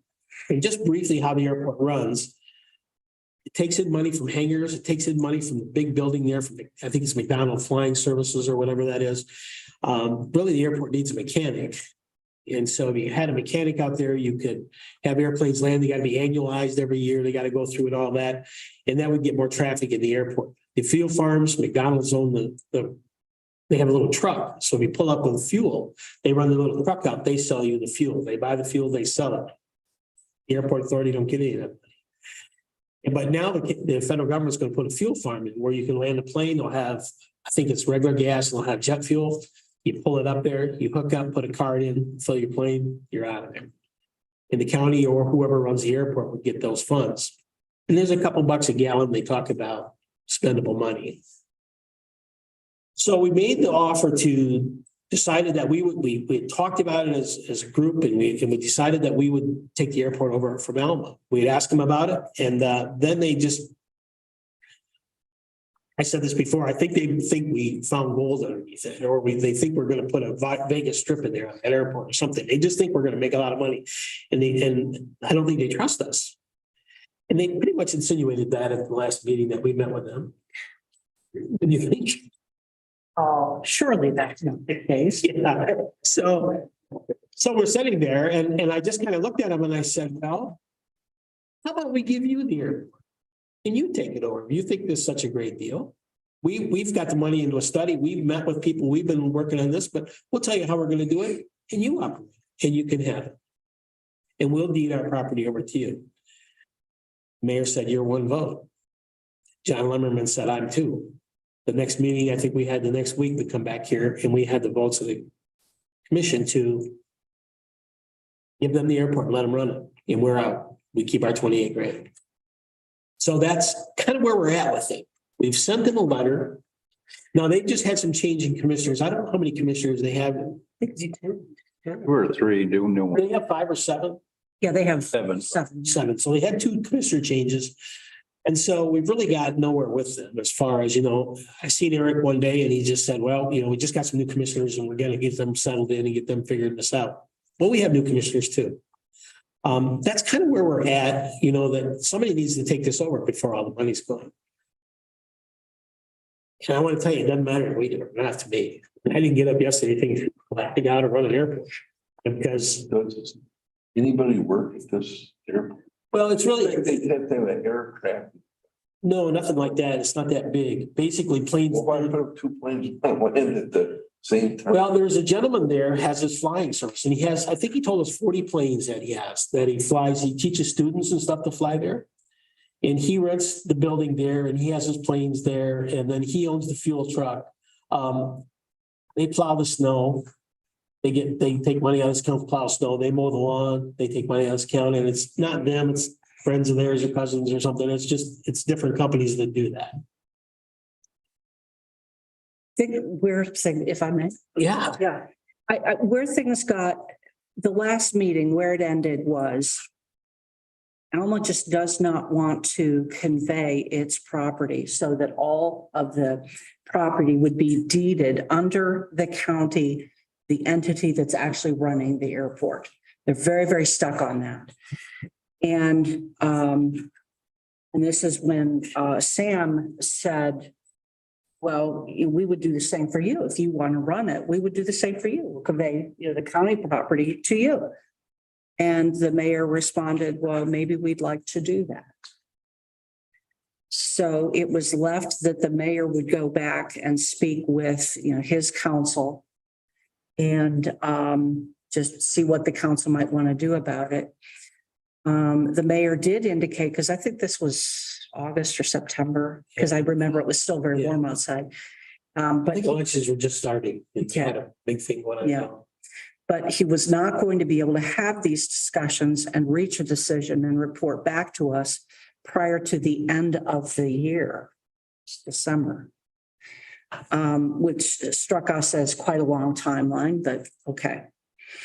There was also mentioned in that discussion, well, part of the reason it was going to take so long as well, the county had this head start on generating all these ideas and so forth for how to run it and, you know, what that might look like. And the thing is really the ideas were coming out of that 2020 study that the county had done and reported to the world. I mean, there was a lengthy report out on that once the document was done. Airport authority members were there, people interested in the airport were there, pilots were there, the board was there. I think about it on our website. And it's on our website. Alma, I think Alma has on its website. So that's where all this head start came from. So, you know, we weren't going to argue the point at the time. Okay, to be fair, we didn't really think of that rebuttal at the time, but because we were just quite puzzled by the whole thing. So here we are now, mid-January, and still no correspondence. And so, you know, what's next? And I think that's why this thing got put on the agenda. So I think we're really here. Where do we proceed with this next? I mean, do we send them a letter and saying, you know, we want to know, do you have an answer? Or do we just say, still willing to, you know, we've already had a motion and approved by the last commission to give it to them. That's what they want. Subject to the negotiation of certain conditions. So we don't have it no matter what, but, and there was another letter that was sent, I don't know, November, December, just, you know, kind of a, hey, check it in, where are you on things? And there was no comment, nothing back to us on that. So, you know, it's time to get off the dime here. And what do you want that to look like? And I hope they understand, I would not be willing to move ahead with the airport if they spend that entire fund balance. Oh, yeah. We were depending on that money for seed money to keep us going until we got it working the way we wanted to. It'll take us a couple of years probably, just the thoughts to get it. I'm very concerned they're going to spend that fund balance down, and if they do, what value is it to us to try to continue to, you know, now that they really broke it, what are we going to do with it? And I think they got to understand that if you spend that fund balance down, we have no issue. We don't, why would we do that? I mean, the point of it is they had a good fund balance a little over $200,000. That would allow us to do what we need to do, get it running right, and everything would be worked out. That's my concern is they're going to spend the fund balance and then turn, oh, Connie, you want this airport now? Mm-hmm. Yeah. There was already a unilateral decision to not have the entities pay their dues contribution this year. So it's getting pulled out with nothing going in. Right. So letter saying we need an answer by X date or else is one possibility. The other is just continue. Well, maybe a letter explaining what we just talked about here. We're depending on that fund balance to help fund what we need to do until we can get all the things straightened out. I mean, that just seems to be fair. And if it's all spent, then how can they turn around and expect us then to just take it over and spend county taxpayers' dollars trying to fix it up? I don't think that's fair either. No. So I don't know. Does that get them off the dime? A motion to write a letter to the Elma City Commission. You don't need a motion for that, do you? Well, I think we need to be uniform in that. I mean, I think we need to have that in our minutes to say that we all believe that we ought to do that and just not. You don't want them to say it's just those people that are at the meeting. You know, I mean, that's why I just, you gentlemen, I just want to bring you up to speed a little bit of how long it's been, how long we've been messing with this and trying to get it straightened out. It's a viable part of our county. I mean, it's something that we need and it's a viable part to our county, but I think that, you know, the way we had looked at it, and we met with, like I say, airport managers and stuff and met with this lady, she's running Chesapeake Airport part-time. And I mean, she just got this thing humming along and she just had lots of ideas too. The gentleman who was there, well, we met with a guy that runs the air flight school. I mean, he has 40 planes. He has 60, 70 students that he's training there. A bunch of people. There's planes just popping in and out of there. I think it's a viable part of our county, and I think somebody needs to run it, whether it's us or them, and I think one unit will be able to do it better. So I think a motion probably would be in place if you want to make that. Is there a second? Second. I think didn't you proposed it, didn't you, Tim? Oh, okay, all right. Yeah, someone else has the second. To move this board to write him a letter, there'd be an opportunity maybe to see that letter before you sent it. I think, Oh, sure. yeah, Can I read my motion? Sure. Okay. I'll need some clarification. Okay, to send a letter requesting action about the airport from the county board, from the Gratiot County Board. to the Elma City Commission.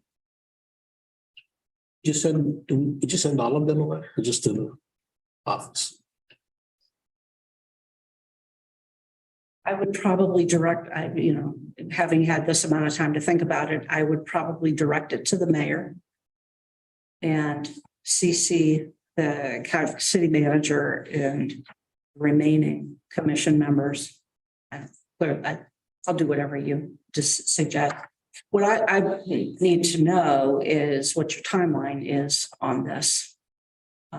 If you were by the end of February, that's doable. When can you get it done, Tracy? Be fair to you.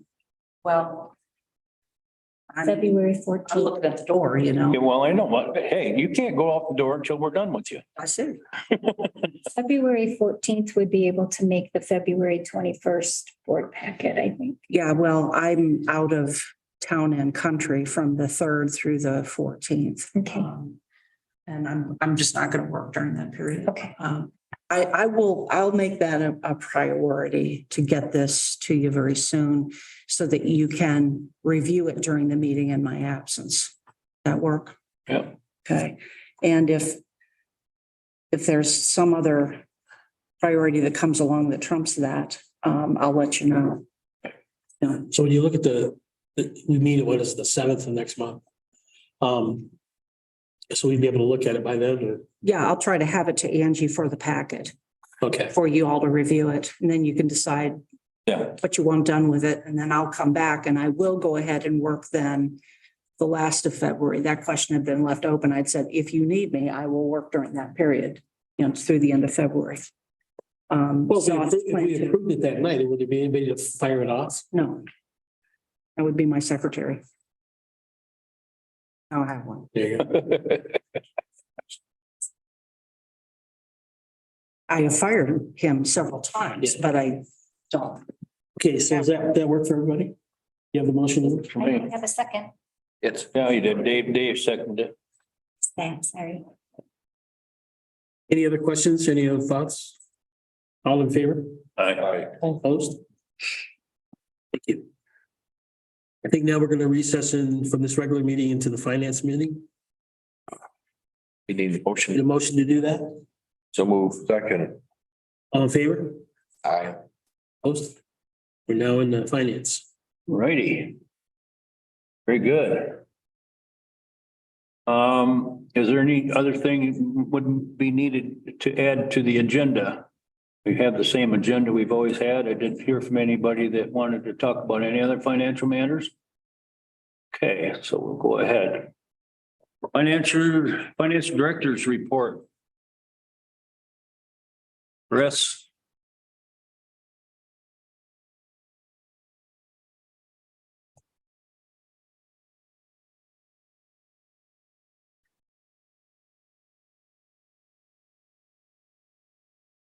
All right, welcome to Finance Committee Chairman. Look forward to working with all of you. Finances, I know that several of you are new to the Finance Committee meeting tonight. You have sat through many of the meetings leading up to your positions. What I will try to do is any type of topic that may need to dive into a little bit more, I will explain a little bit of the history of it. So that you can follow along. But when we dive into our new commissioners meetings, some of the more complicated topics I will then introduce at that time, and we can perhaps hopefully have regular scheduled meetings to keep it properly informed for some of the financial decisions that we'll be making in the future. As far as the report, drain prepayments so far through the year, we didn't have any new ones since our last meeting. We're at 147,000. We had appropriated 200,000 for the fiscal year. And I expect that we'll probably reach that number as soon as the ground thaws, when they start looking for other drains to clean out, to build, etc. One thing to report for that, 4 years ago, the general fund took a loan from the delinquent tax fund for the amount of $800,000 and paid off a very large portion of money that was owed to through the drain loan program through the drain commissioner's office. We paid off about $1.2 million at that time 4 years ago. And each year we have been paying back to the delinquent tax fund the amount of $200,000. One of the reasons that we did that was because interest rates were very low at that time, and they have been throughout this whole period. And not only did it make sense to refinance our own loans that we have through there, it made sense for the treasurer to be paid an amount, I believe it was 3%, which was higher than what the treasurer at that time was getting for CDs. So essentially, we loaned money from ourselves and paid ourselves interest. It was a win-win for everyone. You may wonder why we have drain loans when we put new drains in. The drain commissioner does an assessment. By law, the county has to pay 10% of that assessment. So that is the money that we're talking about paying back.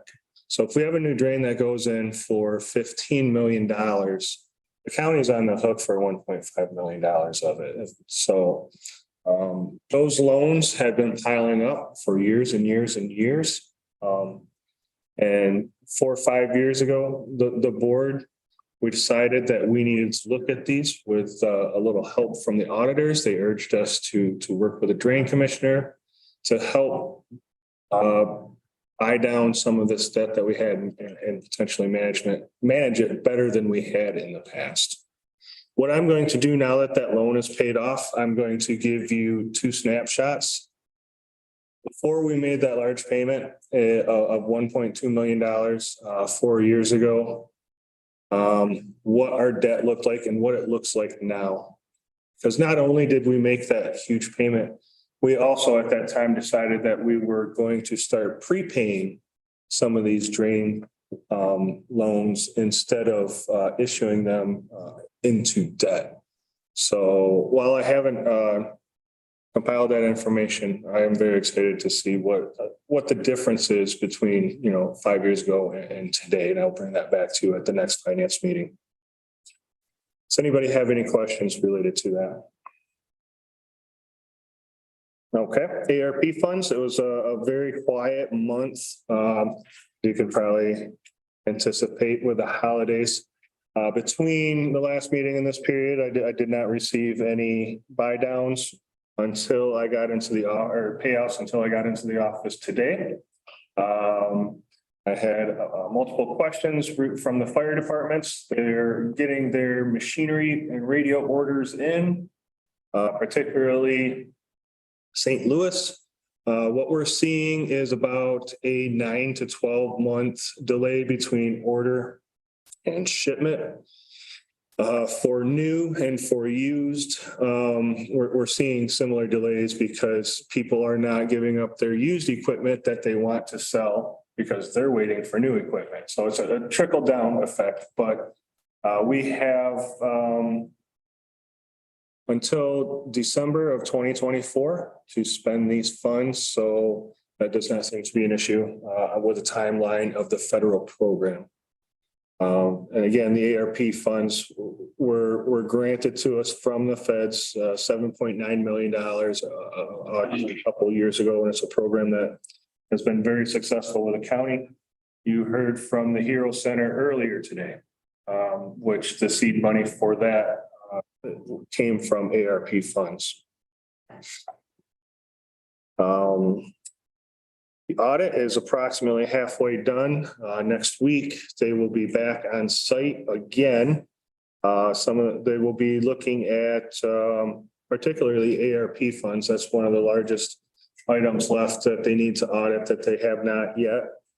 I have not had any communications with them that indicated that there were any issues at the time that this report was written, which is not unusual. Usually once they report things towards the end of the audit, but if there was anything, I would pass it along to you. We received our OPEB liability actuary report. I'm going to explain real quick what OPEB is, as quick as one can explain OPEB. It is our other post-employee benefits. Now, the county has made promises to employees and former employees for two items post-employment. One is pensions. Pensions closed down between the years of 2001. Did they all shut down at the same time, every unit? Okay, so anyone that hired in after 2001 no longer received a pension. There's various times between probably 2002 and 2006 that units began not getting assigned OPEB benefits after they retired. A benefit could be life insurance, health insurance. I believe those are the only two. So the county continues to pay for retirees. About the time of the financial crisis, 2009, 10, 11, pension and OPEB liabilities started crushing companies and governments. One of the most famous in the entire country was GM, where they decided that they had to just crumble up the promises that they made to some of their employees because it was no longer viable. So the state of Michigan then began requiring all municipalities, except for themselves, to fund a certain percentage of their pension, and now they're starting to do a certain percentage of their OPEB. I believe that is 60% for pension, and we are sitting at approximately 94% funded, which is very good. Our OPEB, we have been slowly putting money into that over the past few years, as we have been able to accumulate surpluses in our general fund due to the additions of the wind turbine tax money that we've been getting. So what we have, and by the way, both of these trust funds are held by MERS. MERS is a company out of Lansing that is an investment advisor firm that does pension plans for the majority of the municipalities in the state, counties, cities, even any others that would have that. So, and we bring them in once or twice a year to address the board, to give you an update on investment performances, on reports. Because one thing that could cripple a municipality would be having an issue with your pension fund or your OPEB fund. If you look at someone like Saginaw County, they're putting, they can't put money in there fast enough because the state is after them because of, or Genesee County, I should say, Flint City, they make the news. So it's important to have the outside person come in and report it to you to make sure that the information that I report to you is accurate. So an update for what we're looking at as far as what our liability is, where our position is, and so what is unfunded. Just gonna come over here. This first column is the calculation of our total liability. The beginning of the fiscal year is $2.7 million, It went up to 2.8. Okay. So how much money do we have set aside to pay for this? At the beginning of the year, we were at about 2.1 million. Which meant that what we were unfunded was $620,000. Where we sat at the end of the year. Our net position was 1.8 million. So what we were short, what we don't have put away for it is $1 million. So we saw two things happen during the fiscal year. One, our investments went down, and two, what they're calculating it'll cost to pay out these benefits until there's no more benefits to pay out went up slightly. Since then, we have deposited $150,000 into this account. And we have also seen a fairly significant appreciation in the stock market also. So it has bounced back quite a bit. And last I saw, the $280,000 that we had lost because of the net position had recovered within the stock market. Chris, just briefly, so we have a liability with participants in this program that there must have been built when they retired, a raise figured in, or is it a cost of living or something like that? I mean, so how do they calculate what we owe? when they retired, there must have been some cost of living or something built in that program? In the post-benefit program where we provide medical and life insurance? Yeah, life medical would go up, yeah. Right. So that is one thing that they do is they look at medical costs, medical premiums. That's part of that calculation. And that's exactly why it went up. Yeah. So. Thought about that. Yeah. And Sam, the sheriff's office for the contract for retirees is 2% cost of living. Every year. Yeah. That's for the pension, is that correct? That's the pension. Okay. And then the cost of health benefits, I hadn't thought about that, but. They're two separate accounts and I wanted to talk about both of them at the same time so that introduce them both at once so that we, in an attempt to not get them mixed up in the future. Does anybody have, and the reason we get this and I present it is because this is what's going to show up in our financial statements. So I have no doubt that Ally and Yo-Yo will touch on this also. So this was the balance September 30th, 2021.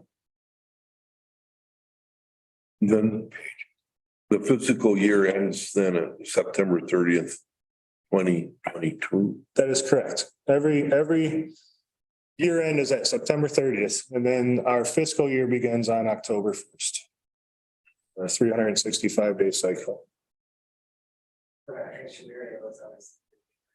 Okay, so you have the balance 2022.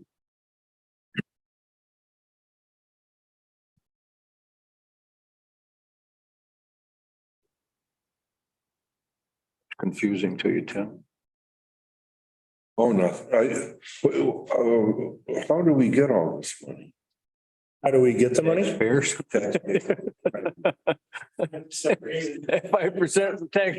Keegan talked about that. Taxes are going up. Yeah, 5%. Well, taxes are staying the same. The value of the property being taxed is going up. Yeah. Tax collected. The margin, yeah, tax you collect is the same value, but the land got more expensive. Right. By 7%, 7.5%. I should have asked him, is that because his last year home sold for more money? No, it's because the inflation rate went up to almost 8%. They'd come out at 7.5%, I believe it was. Yeah. That's what they figured. And because of Headley, you can only go up to 5%.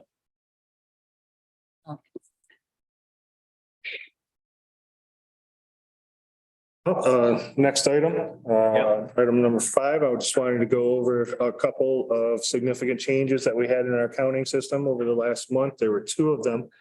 We created a new escrow fund, fund number 705. This one will be titled Polaris Solar Escrow. I know it sounds like we continue to add these. Get snowmobiles, did you, Polaris? Polaris. They're generated by solar, so you won't have to mix oil with it. No, these are for a solar project that will be in North Star Township. That DTE will be sending the county $35,000. This is very similar to the turbine Heartland project that we heard about 4 or 5 months ago. So the county will be holding this money for DTE, and we will be making the payments for engineering and legal costs of getting this up and going. I believe this is something that Greater Gratiot negotiates with them, because when we ask them if they're going to enter into a project, we want to have that down payment to make sure that that project gets going. That these payments are going to be made for getting this rolling. So we will see a new fund that is not county money when we have a fund that starts with the 700s. That is an escrow, or that's money held for somebody else. The district court bond account now operates through financial services and the treasurer's department instead of independently. Up until this calendar year, district court, their bond account, it was their own account. They had their own checkbook for it. But now through various improvements that they've been going through and reorganizing the way their finances go, they now make all of those deposits with the treasurer, and they issue the checks through financial services. You will see in the check register printout that I provided you that does represent there is a new bank account for district court in there. So that will look a little bit different. And then the last item, the MERS OPEB balance as of January 12th, we were looking at 2.126 million. It is up 2.6% on the calendar year, which is not bad work for 12 days. For the S&P up 3.8. Are there any questions on the director's report?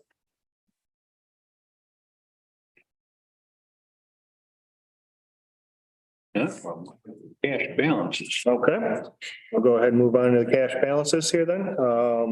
For December of 2022, there were two things that stuck out to me that I would like to explain right away. The first is the general fund dropping from 9.1 to $7.9 million. The reason being for that, the last month of the year, a lot of businesses get their bills out so that they can close out their books, number one. And number two, this was also a month where we provided all of our we did all of our transfers for the fiscal year end that ended September within the general fund. There are a lot of transfers that we need to do. Some accounts can run negative, and we don't know exactly where they're going to sit until December. Funds like departments like Friend of the Court that heavily rely on federal funding. If the federal funding does not come in time, the general fund needs to help cover for that. The child care fund, the transfers out to the child care fund were completed. So these were all done at this point in time. So that's where we see an extra $600,000 or $700,000 that decrease than what we've seen in the historical trend. The residence denial interest fund is in the negative. You will see $25,000 in the negative. The reason for that is because the treasurer made the payment for DTE turbine depreciation lawsuit. It ran through this fund in similar fashion as a as a board of review. And a board of review is, We pay either the person or however it goes. If it's a denial, we pay. And then we bill the cities, the schools, the townships, and they reimburse that. Anyone speaking up to the podium in order to be here. so we have paid the entire amount of the depreciation lawsuit and the locals are paying us back. I would expect by next month, this will be well back into the positive. Yes, we've already received. You need to, just remind you, got to speak into the mic or. Go up to the podium so you can be heard, Terry, and picked up by the recording. All right. Get up there and help explain things. Sure. Okay, yes, we have, we've already received $13,000 back of it. So we received, What was the original check for? You wrote the check, right? yes, a little over $85,000. $85,000, which in the scheme of things, isn't too bad. No, that was the What was the 10%. county's portion of it, do you know? No, I can't remember. It seems like it was right around 20,000. 20,000? Okay. A little less, maybe 17. You know, we've been telling everyone in the townships and us that it's gonna be a hit, but it's not gonna be a devastating hit. Mhm. And that sounds like it's about coming Yep. true. Yep, that was the 10%, so. Thank you. Mhm. Does anybody have any questions about that?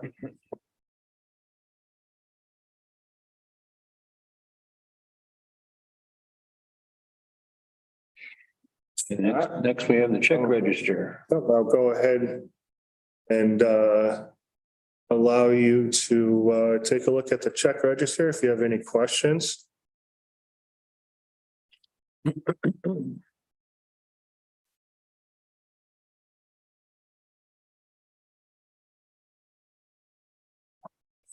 Why is the number 101?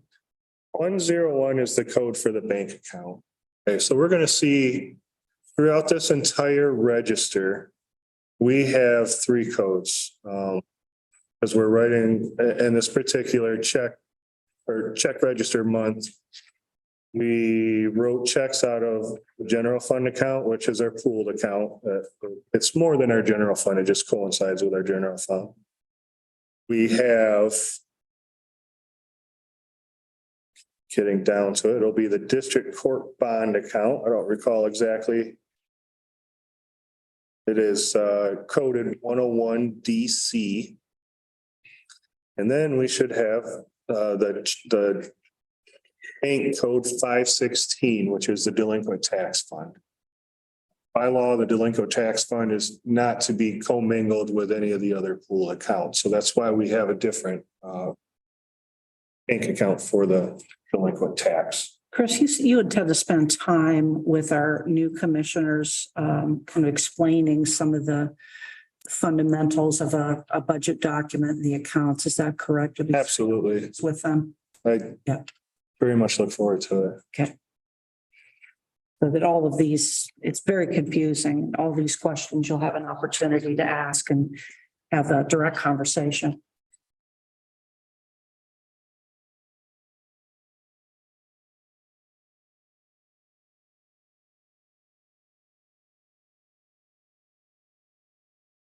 Do we have any questions on the cash or on the check register? Okay. This is miscellaneous right here. That is the vendor code. So if we have a vendor that we don't make frequent payments to, we can code them under miscellaneous. There's somebody that we write checks to on a regular basis. They'll have their own code, and it's just for tracking purposes. Anything else? Okay. All right, I'll go ahead and move on then to the revenue and expenditure report. As far as that, I didn't see a whole lot that stuck out to me. There are a few that I'm going to talk about real quickly. On the left-hand side, you'll see the fund number and then the fund name. They are in numerical order. 205 central dispatch, we're looking at 42%. They're 42% of the way through their expenditures for the year. That is because they had a very large loan payment that was due in December, which is kind of offset. So they're going to be a little top heavy on their expenditures at the beginning of the year.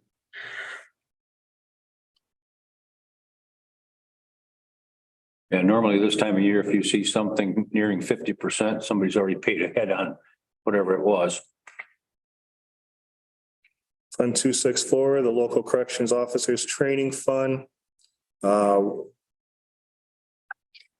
We need to adjust payroll in order to have that not charge as much to that. That's a housekeeping thing that needs to be done. It will not end at over 100% once we make our payroll adjustment. The law library, 269, they're at 83%. That's because they chipped in on the video conferencing project. That's right, yes. We were able to use some of that special revenue funding for that within the law library. I think Matt told me next meeting he was going to report on that. How they were coming back.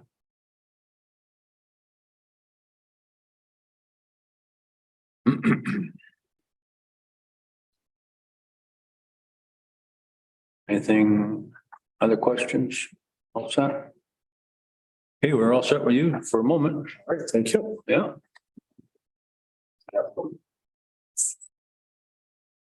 Very. Okay. Revenue and expenditure report. Anything you want to call out on that for us? No, I don't have anything. Welcome, new commissioners. I have nothing on that report that's. For the enlightening of the new commissioners, what basically is this report about? This is the revenue that has been brought in during the month of December from all the revenue that's been brought in. So it can be from distributions and or deposits from the different offices. It's everything. And this is, from. yep, everywhere. And this is the line items that it goes into. So that's the revenue. These are funds that are being deposited into different entities. Yep. In the county. Yes, it is. It is anything that comes in to my office, and this is where it is going. That's what this report is. Yep. And how much. You'll see on the second page, there's the Fund 201 Road Commission, that line item, and how much went in there for the road state grant, which they receive monthly. Full report is. You see like Commission on Aging, Mm-hmm. all the funds from all the entities come into the treasurer's office. Yes. And it's up to the treasurer then to disperse them properly to the proper accounts. And this is what you're seeing there is where all this money was distributed. Yes, that's what this report So is. if you realize that there's a lot of money gets through the county. I know you got a $50 million budget, so. Yes. That is what that report is. The next one is all of the transfers that take place in the bank in that month. You'll see a lot more district court, and that is because of what Chris talked about with them having a new account for them, because when they have bonds that need to go out or need to come in, we have to process those transfers. And that's what you're seeing here on every one of them that says district court. If the drain office gets a deposit, it all goes into the pooled account, and then we have to transfer that money into the other accounts. So if somebody runs out of money, it's her fault. My fault. Yeah. So that's what the bank transfers are. And then the investments, I know that you have been here to meetings where Meter Investment has been here, and we have agreed to couple with them for our investments and finances and things. Where we are on that is Meter is now getting the documents processed for the custody fund bank. And he's going to get those over for me. We have to sit down and make sure that we have to, but Yeah, that's a decision that Yes. have to come up pretty quick. yes, and the agreement is signed. We just have to get the custody bank documents signed. So, and I Well, emailed him this week and asked him where we were on that, and he said All right. he was processing it as we speak. So, The custody bank, that's where all the funds will go and then. Yeah. Out of there. yeah. Is it me or is this gentleman slow? I mean, we're not moving very fast. It's like government, moves slow. $6 million. I emailed him this week. Slowly. I will rebut that. This. moves slow. No, I'm just talking about. Yep, I understand what you're asking. I emailed him this week and asked him, where are we with, I haven't seen the documents for the custody bank, and he said he was working on it and would get it to me, and it hasn't come back to me yet. So, Guess the real question is this our guy? Is this our guy? I think after it gets settled, it'll be fine. It's just a matter of getting it done. Unfortunately. and I do have to say, the beginning, I know you asked at the last meeting that, what's taken so long? Where have you been?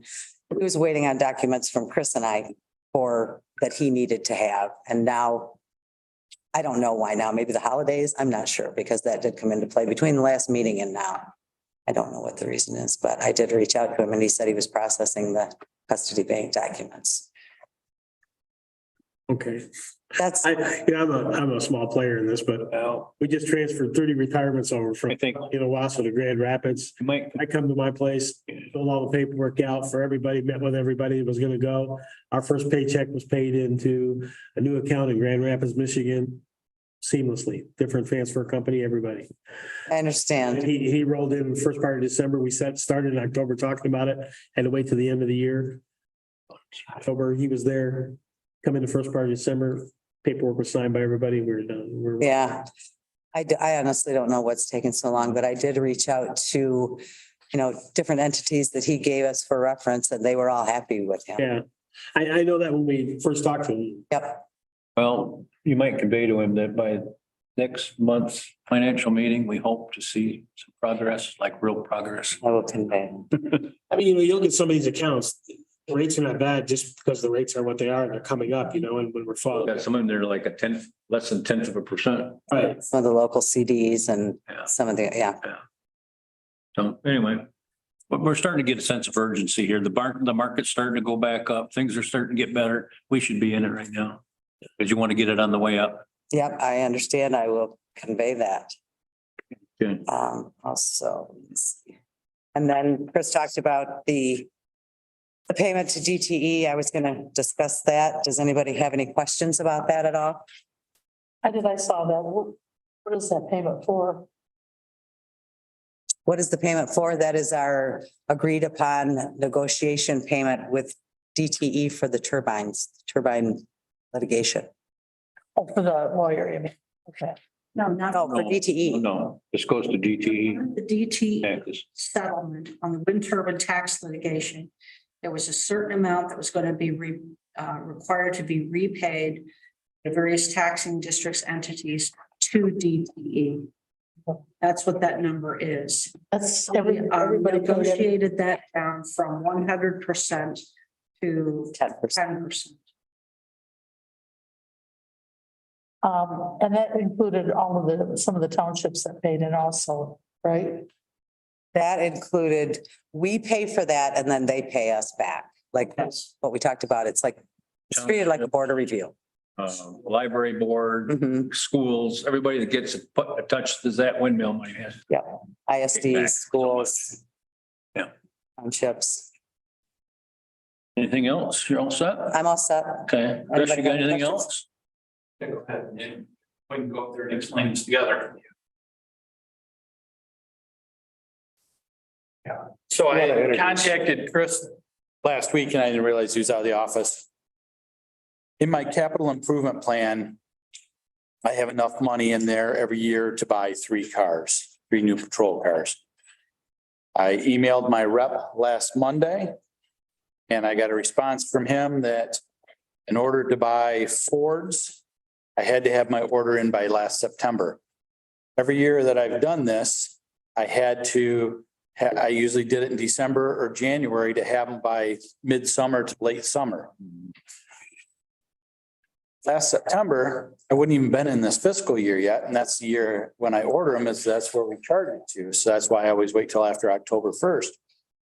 So I checked with Chris and I said, what happens to that money if I can't get these cars until 2024? When I need them in 2023, what happens to that money in that account? And I'll let Chris explain. Yeah. So the budget for this year, like he said, is for 3 cars. But if he doesn't purchase those 3 cars this year, that budget goes away and we build a new budget for the next year. In the past, when we haven't been able to make a capital purchase or complete a project in the fiscal year that it was budgeted, the board would allow that to go on in the next year with, on top of the additional projects that there would be. In this instance, the sheriff won't be able to buy any cars this year when he usually buys 3. So next year, there's a chance that if this doesn't come out or it doesn't work its way out, or if he can't find another vendor, he may need to use this year's authorization and stack it onto next year's. So what I'm going to do is I'm going to check. The car market for police vehicles is absolutely terrible right now. The Dodge is going away from the Dodge Charger. They're going to build a new sedan, but not until 2024. Ford's with this complication now. So I'm going to look at Durangos through Dodge and I'm going to look at Chevy Tahoes. However, that comes out as a cost too, because none of the seats over in the rear seat change over, none of the center consoles change over, none of the cages change over, none of the push bars change over. It's an added cost. So I may just have to wait, and we're going to have some cars that are going to have some quite high mileage by the time next year rolls around. But I may have to do that. And of course, that'll make my maintenance costs go up. So I just wish that my Ford rep would have let me know that I need to order them before September 30th of last year to do this, and he never did. Well, no, it's a market for those guys. You want a car, come to me. Yeah, They don't care about you. right. Yeah. So he says, I'll put you on the list, but you ain't gonna get your car until early to mid 24 now. Yeah. But I'll put you on the list. I said, hold off. I gotta explore some other You can options. always be on the list. You can always cancel. That's exactly right. You're not on the list, you can't cancel. That's right. Basically, what you're asking is take this money that you're gonna buy cars with this year, put it on next year, you might have to get 6 cars. Yeah, exactly. If I can't find some alternatives. So when you see a jump in his budget for next year, Capital. we're introducing the problem right now. He has been trying to. Oh, yeah.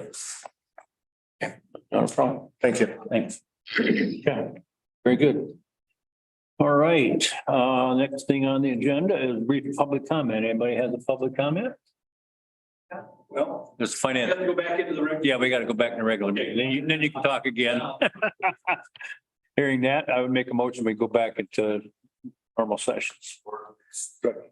Motion made, supported to go back in the regular session. All in favor? Aye. Public comment. There you go. Okay, Jan, so you wanted to report on, not much change since last month when I give a report. We're busy. It is, we are, seeing maybe some light at the end of the tunnel for getting a little state police help in the county. I've been in contact with, the detective that is over at the Lakeview Post now. And, we've had some discussions and talked about some things going on in the county. Hopefully we get a little bit more state police coverage in the county. I am one short on the road right now. We are doing an interview with a gentleman tomorrow who is employed somewhere else. And if that comes to fruition, we may be fully staffed by Let's cross mid-February. But I do have one retirement that's going to happen in April. So we're back down one. So These 2 officers just hired. yeah, they're still they're in their training phase. They're both completing phase 1 in this week. And then they'll go to phase 2, then 3, then 4. It's a 4-month process. Do you think the state police will ever come back into Gratiot County? As having a post here? Yeah, No, you don't? Okay. Is that because of the population? no, it's because of they condensed. They moved like 3 different post areas into one post. So they only have to have one post commander. It was a budget thing. It was a Lakeview. That's what happened. It moved the Ithaca Post to Lakeview. And then also Isabel County has state police. Yeah, Mount Pleasant. So Mount Pleasant covers Clare, and part of, I think, the Reed City area and Mount Pleasant. So, Okay. yep. Just keep them busy. Right. Okay, yep. Yeah. Anything else? Yes, we need a. Yeah, we need to Approve the expenditures, please. Oh, we need a motion to approve the expenses. expenses. Yep, I made that motion. Or if I could. Supported or motion's been made to pay the bills. Motion's seconded. All in favor? Aye. Think this adjourns. Motion to adjourn. Good job, buddy.